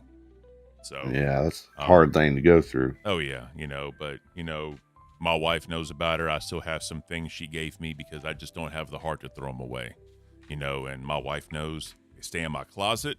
I don't like take them out. I don't put them in front of her face. I don't like try to like do anything with it. But she was the first woman to say, like, 'cause I had past women that I would try to like get to know and all that. When I told them, they would say, I don't want to compete with the dead woman. And I said, get away from me. I'm never going to talk to you again. She was the first one to accept that from me and, you know, really be there for me and help me when I was going through things mentally and all that. She's been super supportive, and she's literally my best friend in this world. And, you know, Yeah. I've said it. I've seen your wife. She's a beautiful lady, and she seems like a very accepting person. She is. She really is, you know. And sorry, go ahead. No, I was just going to say I do appreciate you coming on, Kevin, and you are very chill and perfect for the stream, just kind of like mellow out everything. But I do need to kick you out for a moment because a lot of people are saying that Keem is probably running from the situation. And I do not want you to be in the crossfire, sir. Okay, I appreciate y'all are doing a great job. We appreciate it. And I'll continue to be watching. Appreciate it, sir. So yeah, y'all have a good day. You too, bud. You too. Thank you so much. Listen here, Beans, you little instigator. It's not that I dislike Keem. That is not what I've never said. I dislike Keem. What it is I don't get his business model. That's what it is. We just disagree on that. That's all we disagree on. Okay. And I'm a nobody. He's a multimillionaire. My advice is free. Why he would take it? It's worth what it costs. I don't know. So I don't see this as Keem dodging me. I see this as Keem going, oh, okay, you have an opinion. That's great. I'm busy. That's fine. Yeah, that's fine. A whole bunch of people in the chat are like, Beans looks so bored. Beans is not in it right now. And I'm just like, I am. I'm not that I'm bored. I'm just so focused because I'm in the Discord. Keem has been talking a whole bunch of it's the afternoon, so we can cuss now. A whole bunch of shit. Okay. On you? On the show in general. He's saying that us giving advice to other shows is so boring, as if like we're supposed to be like this high energy show for the morning. Like it's just not our vibe. But now that it's the morning, I think it is very appropriate for us to start shit. And maybe I do like a little chaos. Granted. Fuck it. He said that we have the least viewership out of all of the shows, which is not true. Because can I get my thoughts on this? Sure. Can I get my thoughts on this? All right. Well, here's the thing, Keem. You want to make every show high voltage, dude. What did we just say about keeping things at 10 constantly? Okay? By the time anybody gets to your show, if everything's at a 10, they're going to be exhausted, not give a shit, not give you any money, and not care. And then guess what's going to happen? Keem's going to cry about that. Okay? You need to calm that down. All right, buddy? And model shit and actually work at modeling the shit instead of just flinging crap everywhere and being like, we got to make everything exciting. No, you don't. You should have some shows that are just calm and chill out. Okay. Honest to God, as a viewer, dude, half the time I'm switching off of your channels because it's the same intense nonsense every single time. I get bored of it. Okay, you keep me at 10, I go, whatever, and I'm gonna go watch something else. Okay, that's just me. But dude, seriously, you gotta like take a step back, be like, okay, this show does this. This show's gonna be a different flavor to this. You can have different. It can all be soda, Keem, but it's got to be different fucking flavors. Otherwise, everybody's drinking Dr. Pepper 24/7. Okay. Facts. You're frustrating. So I said we're the show. We have what, maybe 3 episodes so far. We're way earlier than anybody else. We're literally the first show, if you don't count Aussies, because they're at like what 12 or 2, depending on what it is. 2 a.m. or 4 a.m. Yeah. Well, now it's going to be like 4 a.m. And we have no redirect. And we still pull a very big audience considering all the other factors. So I would just like to get Mr. Keemstar to say his piece on that. So, well, not only that, but what are the demographics of LolCow universe? Let's take 2 major crowds, okay? And trust me, I love the audience, okay? So I'm not trying to bash anybody. But let's take 2 major faucets. One, we got nighttime drinkers, people that are up really, really late drinking. And we got another faucet, which are daytime workers, okay? So yeah, when you have a show, it's no shit. It's when we have a show in the morning, we have 200 or under 1,000 viewers. Well, no shit, buddy. It's because the vast majority of everybody out there, okay, is either at work or they're friggin' asleep. It's so crazy because he frustrates me. I like him, but he frustrates me. So, real quick, in all seriousness, LolCow Fatties, Ken is the goat, let Keem cry. I appreciate you, dude. Yeah, so real quick, in all seriousness, no, Keem, I'm sure you're still watching this, there was no Milkers show stream for me to redirect to. So if I can get some assistance with that, like really, I'd appreciate it so I can put that in the redirect.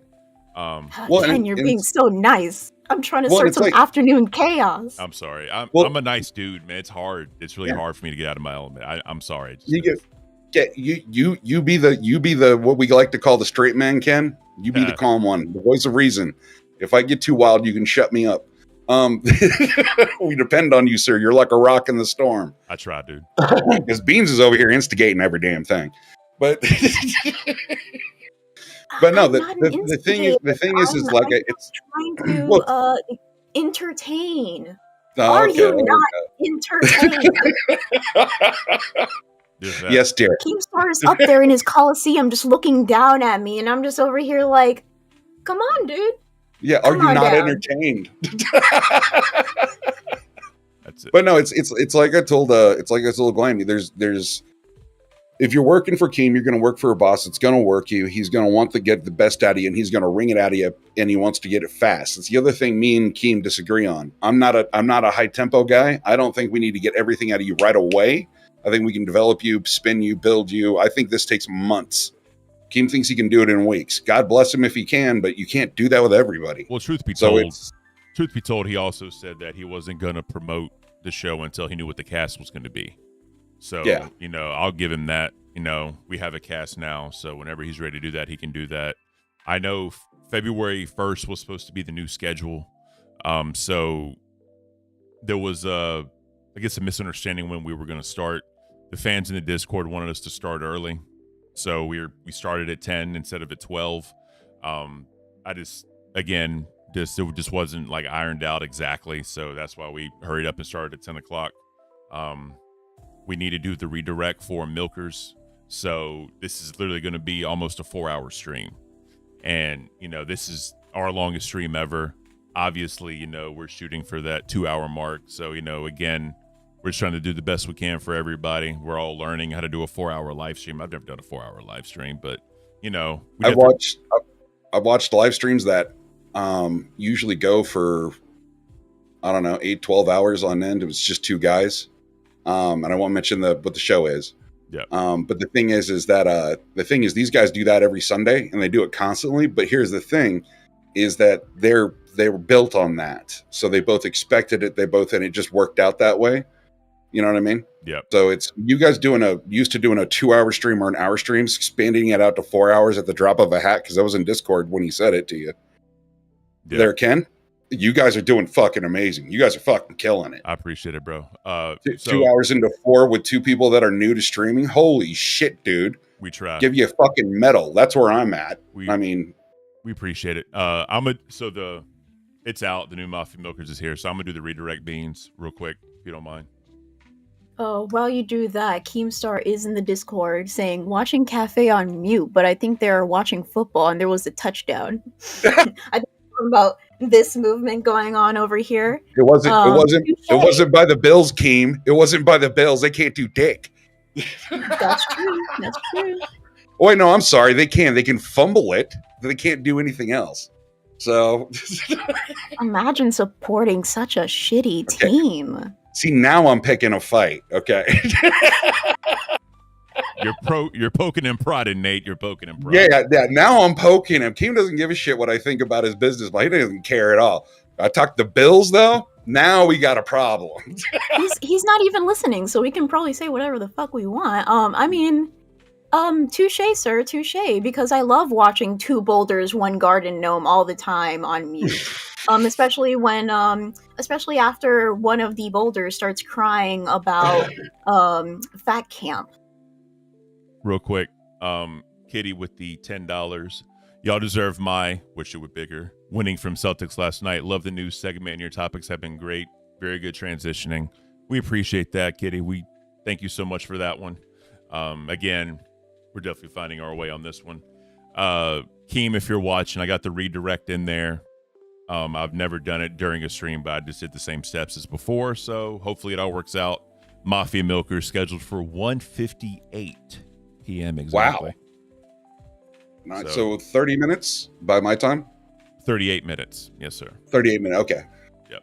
I'm on Central, so I'm always getting lost when people say times. I'm like, wait a minute. What is that for me? That's funny.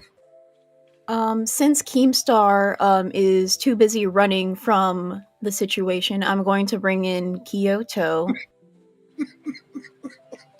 Kyoto, what up, bro? Hey, can you guys hear me? I can hear you. Camera or no, sir? Yeah, I got one. Beautiful. I'll have the audio. What's up, bud? How you doing? Welcome to the stream. Good. How you guys doing? I've been watching all morning. Oh, nice. Thank you. Been enjoying. Appreciate that. Came in. Good timing, I guess, because you guys were talking about football. But I had a sports question about the Super Bowl. Bring it back to, I guess, recent events. Who are you guys rooting for? Because there's been a lot of online discourse about how this game might not be something that everybody wanted. Like, I don't know, I see a bunch of memes and stuff posted about this is the game that nobody wanted. Obviously, I have a horse in this race, but are you guys football fans, and who are you rooting for? I watch the Super Bowl. I normally bet on it. I usually do through Bovada, but they've been having some issues, so I need to find another alternative. But I always bet based on pure statistics. I don't bet on how they play or whatever. I literally look at the data. And that's how I normally bet. I'm probably going to go more towards the Eagles because they are the underdog, just for purely monetary gain. But also when I say I bet, I normally only do like 50 or $100. I may space it out to 200 depending on the betting props that are on there, but that's normally what I do. Yeah, sounds good. The good props too. I think Eagles are 1.5 underdogs. Yeah, something like that. So yeah, last time I looked at it, it'll change throughout time. Obviously, and all that. But normally Super Bowl has fire props to do there as far as like yardage, how much per quarter. They break it down for quarter, half, and all that stuff. So it's really good. Who do you root for usually? Like, who's your team? Do you have a team or no? I don't have a team. I don't have just a team. betting. Just betting. Yep. Raiders. Raiders guy, really, huh? Since I was 10 years old, Raiders. You know why? Why's that? Because they got the coolest emblem. I can get down with that. Mm-hmm. They have a good emblem. That's the whole reason I'm a Raiders fan. Has absolutely nothing. People are like, well, their yard game is blah. I'm like, I don't care. As long as they don't change their emblem, we're good. I'm happy. Good point. So as far as you saying, like, this is the game that nobody wanted, I know, like, I'm a big basketball person. So, like, last year with the finals, it was the Celtics and I believe the Nuggets. I can't remember.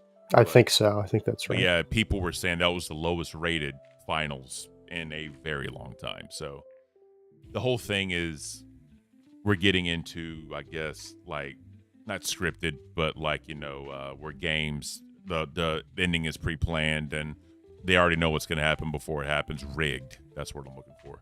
So do you think there's some of that going on right now just because of they want big names in finals for ratings? What do you think in football anyway? So I hate to be the guy. Like, I hear this discourse a lot, like just talking amongst people and friends of mine, like how things look rigged. I hate to be the guy that's like the conspiracy theory guy that, that's so very obvious. Like they want this market to be in the big game and they pick the dynasties. It's hard. It's getting harder to ignore it though with some things, especially with the refereeing of some of the Chiefs games that has been as of late. I mean, Josh Allen in that AFC Championship game that was a first down. If you guys watched that, we watched it on our very first show. Actually, we watched it. Did you? Yeah. I mean, that was a first down. It was an incomplete pass that was, very clearly hit the ground. So it's getting harder to deny things like this. But I still hate to be the conspiracy theory guy. I don't want to be that guy. Well, here's the thing, though, is it's not really that much of a conspiracy theory because there's always a grain of truth in every conspiracy theory. There's grains of truth sometimes, and sometimes there's a grain of truth. But the thing is that the betting market, you'd be a fool to absolutely ignore that the betting marketplace is like $100 billion business a year, and they don't have cash to throw around at refs or the NFL or somebody else to kind of slide their fingers in there and manipulate. I mean, these websites are bringing in 10, 20, 30, 40 billion a year. And if these betting websites can alter those methods just the tiniest bit through 4 or 5 surrogates down. So if you get busted, so if the guy gets busted actually making the bribe, you have to get 4 or 5 layers deep before you ever get back to them or anybody they know. You know what I mean? Right. So you'd be a fool to not think that that's on the plate, because I definitely think that's on the plate. Now, is it rampant? I don't know. And how bad is it? No idea. But to say that there's none of it at all, I can't accept that as true at all. No, you're right. I think I misspoke a little bit. I want like nudging things. Definitely, there's definitely some of that goes on. But as far as like there's a set script from the beginning to end, I don't agree with. But there's definitely nudging in games, especially like when you look at, I mean, Ken, I'm sure you look at betting odds and stuff. I mean, there's stuff all the time that happens where, this is like a set thing. It's going to happen. And then, he's on the sideline for the fourth quarter. It's like, okay. Well, one thing I've noticed, there's definitely nudging. One thing I've noticed too in the betting game as well, while I like to wait, is sometimes there'll be like the status of a player is unknown. So the odds will be in a certain direction. All of a sudden they can play and they're cleared to play. The odds bust loose, and it's so much different. So that's normally why I like to wait to bet as well. I remember that in the 2000s, there was a referee, Tim Doherty, something like that. He actually got busted for actually rigging games when he refereed basketball games. One of the biggest ones is the 2001 conference finals with the Kings and the Lakers. That was huge. They've done documentaries and all that on there. And he would actually tell friends and family to place certain bets for games that he was refereeing based on the odds. That way he could make a lot of money, right, on the side, because he'd get a cut, obviously. But yeah, no, it's definitely been going on since the end of time in sporting and all that, especially with money being involved. So. Yeah, and another thing I'd like to say, I don't know if you guys have seen this, that you guys might have, is that so let's say there's negative 500 versus plus 500. Okay, and so for the audience, people don't know that negative 500 means they're way likely to win.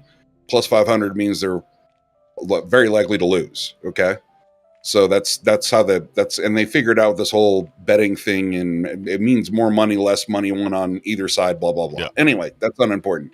But the important thing is I've had it where they went negative 500 on a game, plus 500 in a game or something like that. And then I come back into what you guys were just talking about a player coming back in, all of a sudden he's healed and he's fine.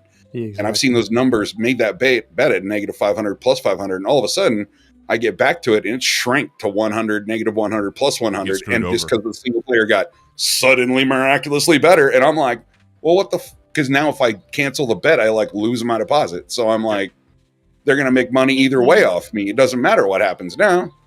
So I'm just like, yeah, dude, speaking about that, I think Keemstar should bet on us because since he wants to talk some smack, yes, I'm bringing it back. Since he wants to talk some smack about LolCow Cafe, apparently our viewership is so low.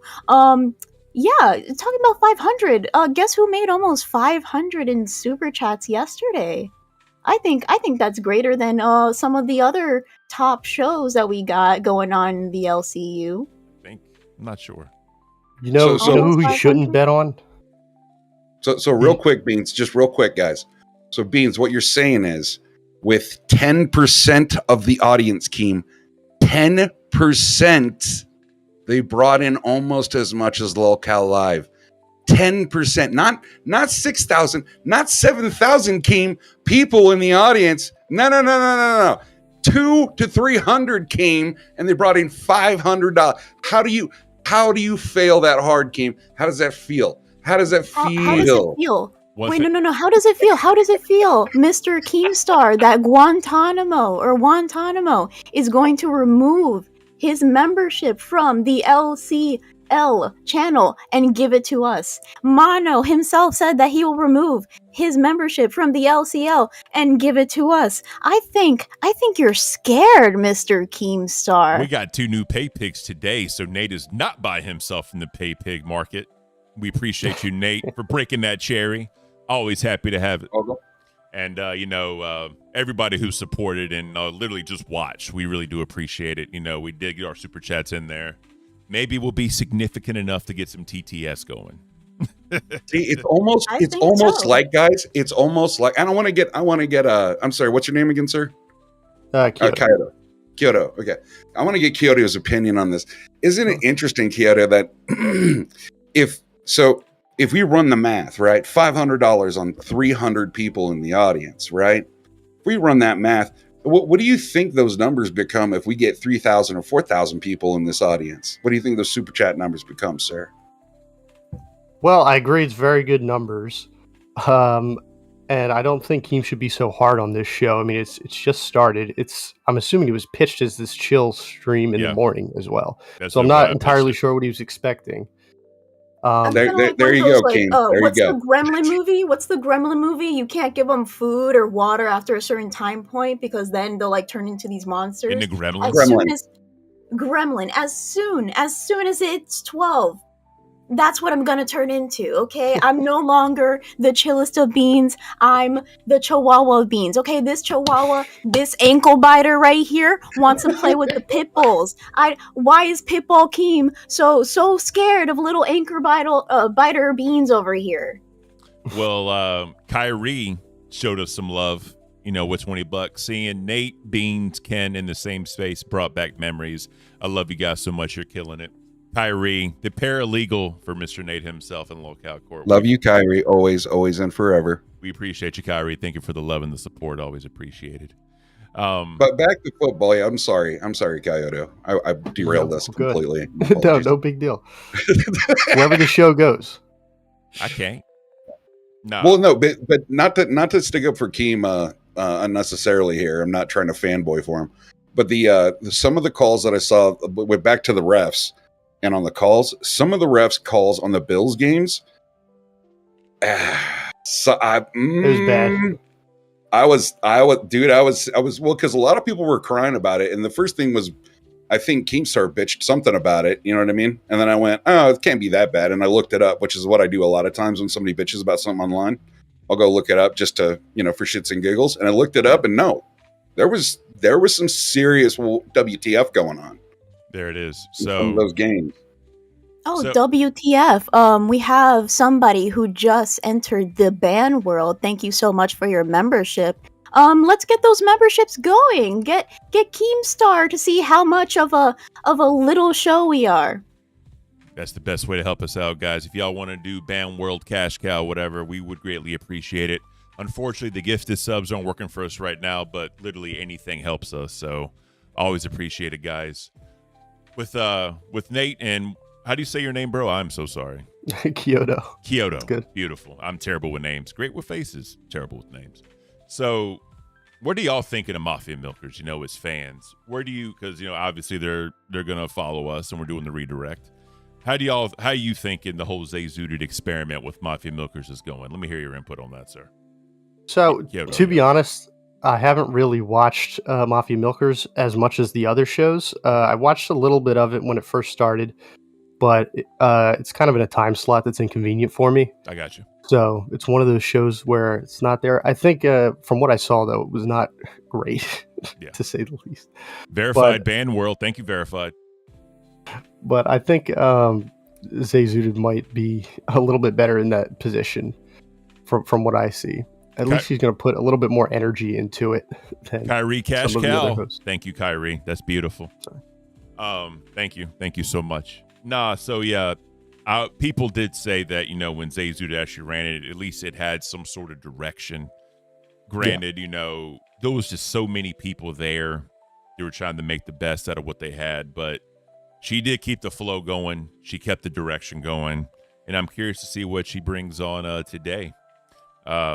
The new Mafia is here. Becky gets milked. Milking ain't easy. So we can look forward to that one here in about 25 minutes, ladies and gentlemen. So make sure you stick around. Holy Verified upgraded to Cash Cow. Thank you, Verified. That is amazing, sir. Thank you guys so much. Well, what were they? Ban World and then upgraded to Cash Cow in less than 5 minutes? Yeah. You know why? Because Bean's got that fucking Riz, baby. That's why. Because the Bean shows up and the Riz just drops. Yep. You know who doesn't show up and the Riz just drops? You know who can't do that? Seems like it'd be Jelly Little Keemstar. It's the gnomish anger coming out. That's what it seemed like to me. I mean, I'm a humble pay pig. I'm a humble viewer, so I don't know, but I'm just saying.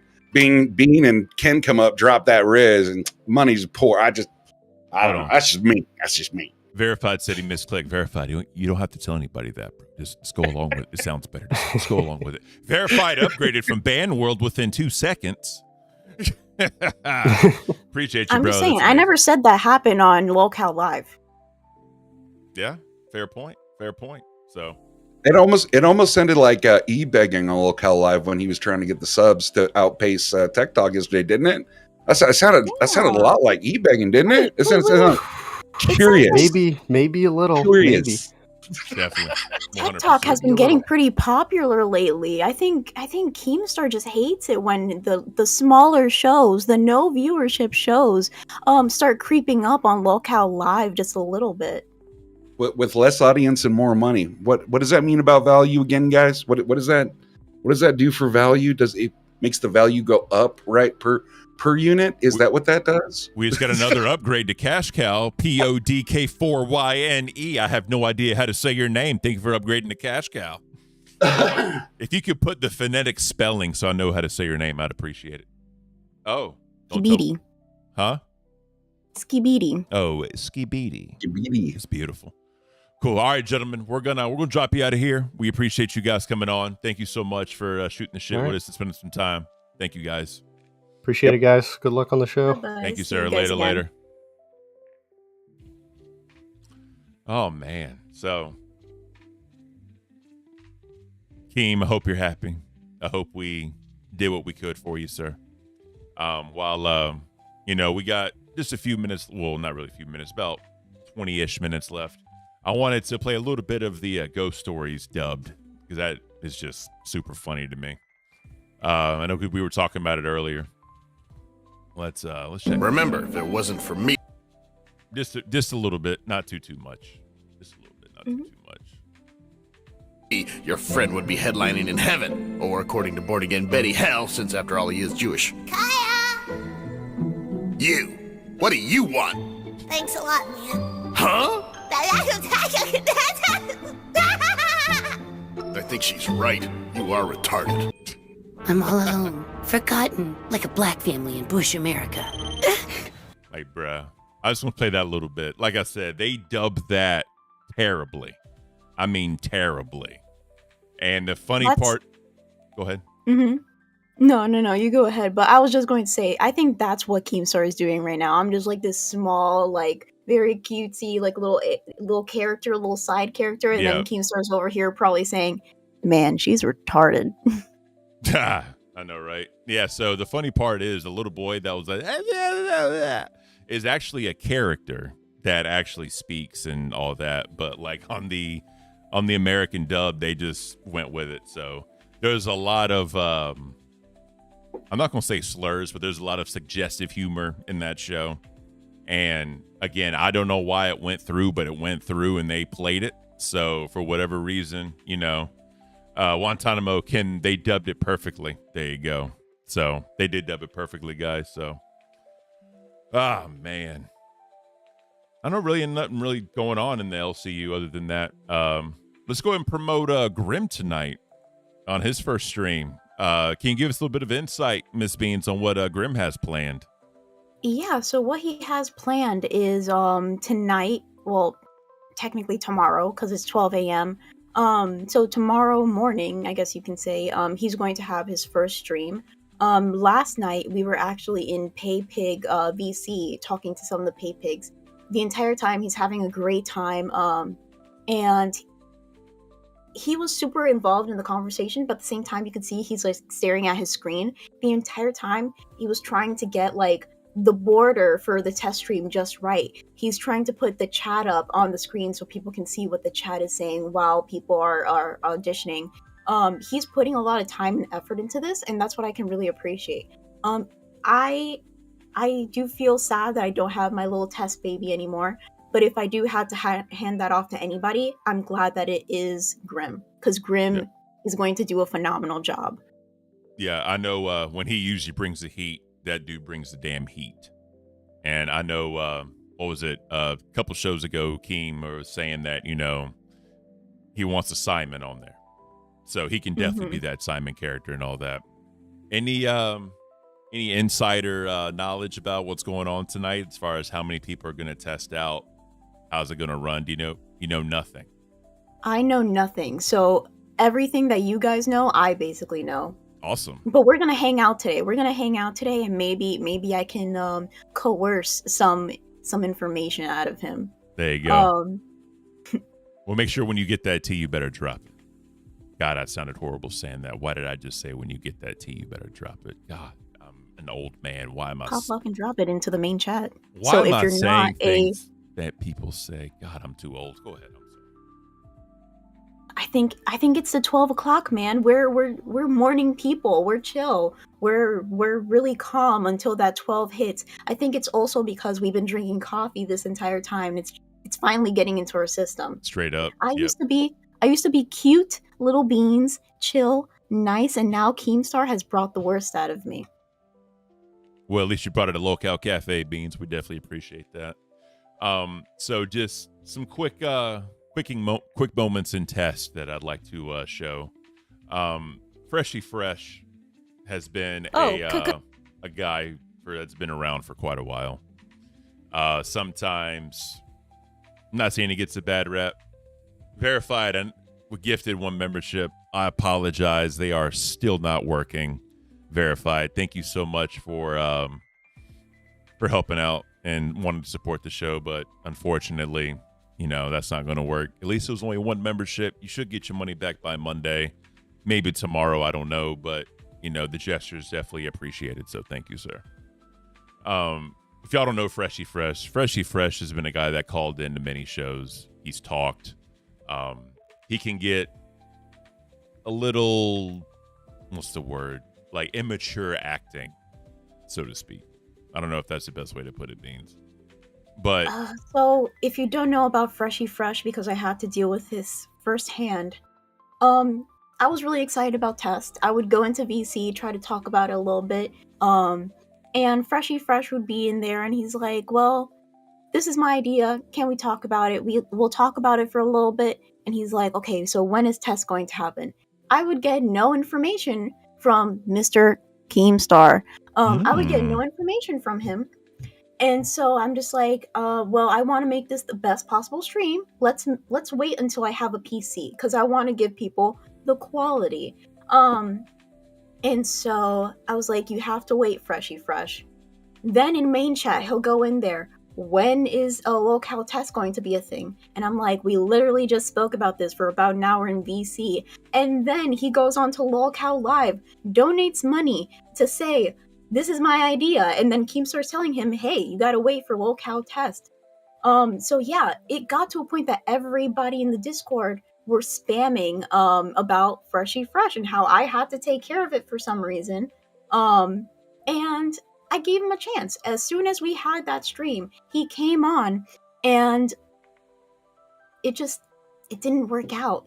I think in a previous VC day, he put his mic in his mouth too far down. Yeah. Hey everybody, how you doing? Yeah, he literally put the mic in his mouth and it made like it short circuit or something. So now every single time he talks, it's just So he needs a new microphone like Boogie did. He needs a new microphone. And it was so bad. I love you, Freshy Fresh. But it was so bad that Keemstar himself had to jump on the stream, which is funny that he'll jump on that stream, but he won't jump into this one. He had to jump on stream and just say straight up, Freshy Fresh, you're not going to get a show. Stop it. We're gonna play the clip. You know, I think he was a little bit nicer than that, but you know, hats off to Freshy Fresh. He has heart. I'll give him. He has heart, but you know, maybe that heart just ain't it. Let's check this out. Miss Beans in her debut stream. Oh, Keemstar. Yes. What's up? What's up? Freshy Fresh, you there? Yeah. Bro, you're not gonna make it, dude. You're not gonna make it. Mike's skipping all over the place. You're skipping all over the place. Ain't gonna work, bro. Come back again when you got a better plan. On to the next. Oh, Keem. So there it is. He didn't immediately just say like no. He just said, you know, come back when you have a better plan, i.e., better setup, better everything, someone with you. I think he was supposed to have someone with him. They like just didn't like show up or something. I don't know, but. So he asked Joel, the tank guy. He asked him in that's your first mistake. Facts. Well, not facts. He's pretty cool. He is but a cool guy, he asked him, but Joel thought the entire time that it was because he had like a tech issue that he wanted like help on. So Joel didn't even know what was going on at the time. Yeah. He didn't know that he was going to be a co-host for like this show. So not only it was just a mess all around mess. Yep. You know, Freshy Fresh, you know, I say this, you know, stay motivated, stay humble. And if you have an idea or anything, reach out to Grim since he's running the test stream now. Let him know before you go on the test stream, because Grim is not going to hold back when he axes that ass real quick. So, they got a clip here. We were talking about issues with mobile cameras on the stream. So, for anyone watching that, I just want them to, before they go on test, please adhere to your camera's fine. I think it's advice that Beans gives, and you know, maybe you can delve into this a little bit more after oh shit, wrong one, sorry. I thought we got a dono, but you got a dono. Sorry about that. Let's watch this real quick, guys, and that way Beans can go into a little bit more. If you want to go on LolCow test, please avoid mobile cameras. Your camera's fine. I think it's just it's a thing that happens with mobile, just to let everybody know. If you do come on live on air in mobile, sometimes you won't be able to see your camera, but we are able to see you. It's just a daily occurrence type thing. Cool. So I know whenever I've hopped on mobile, I've had that issue. Any advice to the people wanting to go on LolCow test as far as being seen goes? So if you want to be on LolCow test, try to solidify your idea. Don't go in there with like 20 different ideas and not know how to execute it. Have some points written down about like what you want to talk about. try to act confident. Confidence, sometimes even if your idea is bad, just being confident about it could get you a long way. What else? Be yourself. Be yourself. We have seen what can happen whenever you try to portray a character on the LolCow universe. And usually it doesn't end well, and people will call you out on it. So just be yourself, be confident, make sure that you're organized and you have like a solidified idea before you go on top. 100%. And any sneak peeks on how they can deal with Grim? Any advice on dealing with Grim? To be fair, Grim is a loose cannon. People say, I don't understand how Grim and Beans are together because Beans seems like a sweet, like very chill, mellow girl, and then Grim is just like this Jewish lawyer who does crack, right where the judge is, and wears cow suits. And wear cow suits. So, just be yourself. Try to be funny. Grim loves humor. Yeah. And I think that would be all. I'm pretty sure. Maybe I'll hop into test. Maybe. Get a couples judges table. That'd be awesome. But no, yeah, like I said, guys, if you want to go on LolCow test, if y'all remember the very first one, it was me and Kate, and we went up there, and we did our thing. Obviously, it could have been better, but it was a test, and we had the amazing, beautiful docket team put stuff together for us. Have something so that way you can kind of go off of it. Don't just go up there and say, "Hey, I got an idea for paranormal. This is what we're gonna do." What they want to see is actually do it as if you're running a show. Once you show how you would run a show, if Keemstar's watching and he likes you, then you can kind of do it and see what happens.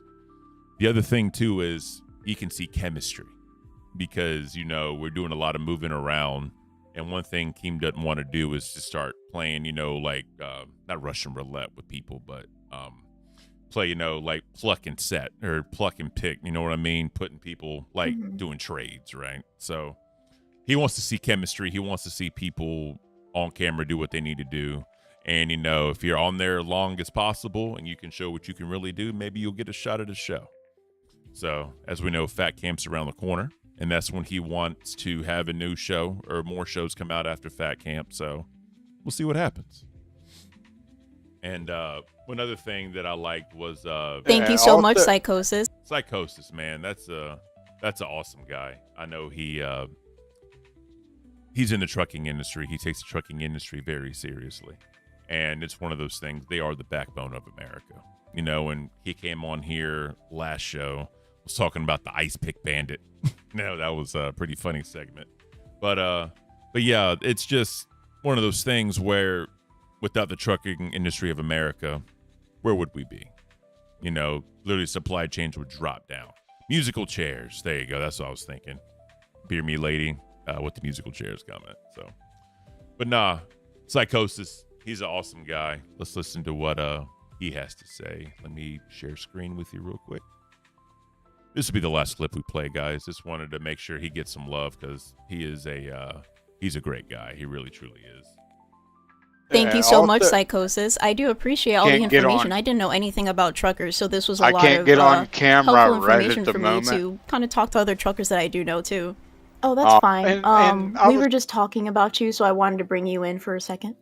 Oh no, that's fine. Oh, he's actually here. Okay, I'm sorry. But anyhow, I had breaking news. I have a relative over in Philadelphia. The medical plane that went down, it actually went down into a mall parking lot. They're thinking it's a strip mall, but they don't know for sure. Mm-hmm. But also they're saying that it was only the pilot and co-pilot on board, and they're thinking that the pilot fell asleep, but they're not quite sure at the moment. But if I get more details in, I will let everybody know.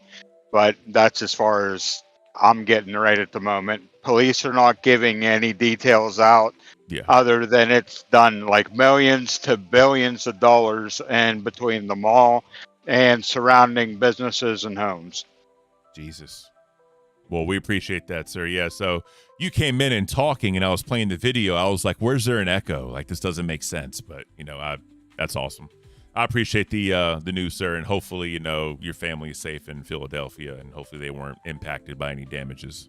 Well, my sister is who it is, and they live about 10 to 15 minutes away from the crash site. Oh, wow. Oh, goodness. Yeah, So I talked to her earlier, and that's how I'm getting my details. I got you. Cool. Well, we appreciate that, sir. Not a problem. All right. Enjoy the rest of your evening, or afternoon, I should say. Thank you. Yeah, guys, psychosis with the breaking. Yeah, so, I could play the clip, but since he came in here and talked to us, we don't need to do that. But you got to make sure we support our truckers, guys. It's beautiful. So, last thing we're going to talk about, because we got about 4 minutes. Who's cooking tonight? I've been wanting to do some ribs, Beans. Are you a fan of ribs? I love ribs. I love ribs, but there's like this weird thing about me where I just don't like getting my hands dirty. Okay. So I'll like use like a fork and a knife. I know, blasphemy, but I'll use like a fork and a knife trying to like get the meat off. Real quick, Greek Girl brought up a great point. Keem scanned us out of dog tricks. Remember he said he was going to bring his dog to do some dog tricks? So Keem's talking all that shit. Keem is saying that we're boring. Keem is watching us on mute, and the dude was supposed to fucking come on here and show us some fucking dog tricks? Bro, I can't. Fuck this shit. Sorry. Ribs. Let's get into ribs. So, I like pork ribs. They're juicy. They're beautiful. Easy to cook. Beef ribs, they can dry out faster because there's less fat. But with pork ribs, you get a good marbling in there or whatever. They stay juicy. So, I like to smoke them, wrap them, glaze them, re-smoke, eat. Usually takes about 4 to 5 hours the way I do it. I know there's the 3-2-1 method, but I don't like the 3-2-1 method. I like Ken's method. And what Ken's method is temperature probes. I cook by temperature. So you're constantly checking temperature throughout because, some smokers are not created the same. Some smokers have different hot areas, just like grills do. So you just got to be careful of how you do it. So I'm always checking temperatures. Brisket is delicious. Yeah, I don't mind brisket, but, to me, I'd rather have a nice fat ribeye medium rare. Sorry. I think temperature probes are really helpful because I know that it's very crucial to keep everything the same temperature, like evenly throughout. And just like opening like the grill or the doors, if you have like a smoker or something, just opening that constantly to check the meat could be detrimental. Could dry out things, could fluctuate the temperature so drastically. So like having a probe is, I think, something that you need to get if you're really serious about meats. Well, last comment I'll make on smokers is they have the offset smoker, which is you have the barrel and then you have the fire pit. What a lot of people don't realize is you have the intake and the exhaust. So the intake is the fire burns. It's sucking oxygen in because it's just natural. You need to feed the fire with oxygen. And then you have your exhaust, obviously, to let the gases out after not gases, but, the fumes or whatever you could say, right? So you got to get your intake and your exhaust just right for temperatures controls, because if you plug that up, you can have dry meat, you can have undercooked meat and all that. So I really want an offset smoker. Actually, I want a whole hog cooker. That's just me, but that's another thing. But yeah, Traegers are amazing. If you don't have a Traeger, get a Traeger for all your smoking needs. But yeah, since you're scheduled at 1:58, we're going to go ahead and end it at 1:58. Oh, before we do that, I do want to say my favorite meat to smoke is Keemstar. I think we roasted him pretty good, and he's been too scared to come in here. So yeah, Keemstar, consider yourself smoked. Hey, bam, bam, bam, bam. Let me turn my camera off and back on because I was out of focus. There we go. Guys, we appreciate it. I know this was a long one, but Keem asked us to go a little long today. Sorry if there was some dead spots, but again, we're on 3 hours and 47 minutes. But for those that were here, thank you for coming in. Thank you for being here. We greatly appreciate it. Our 2 new pay pigs. Thank you guys for being pay pigs. That is amazing. All the new members, all of the super chats. You guys are awesome. Be ready for Zay Zooted on LolCow Queens. So we'll see what she can do with the rest of the cast. So yeah.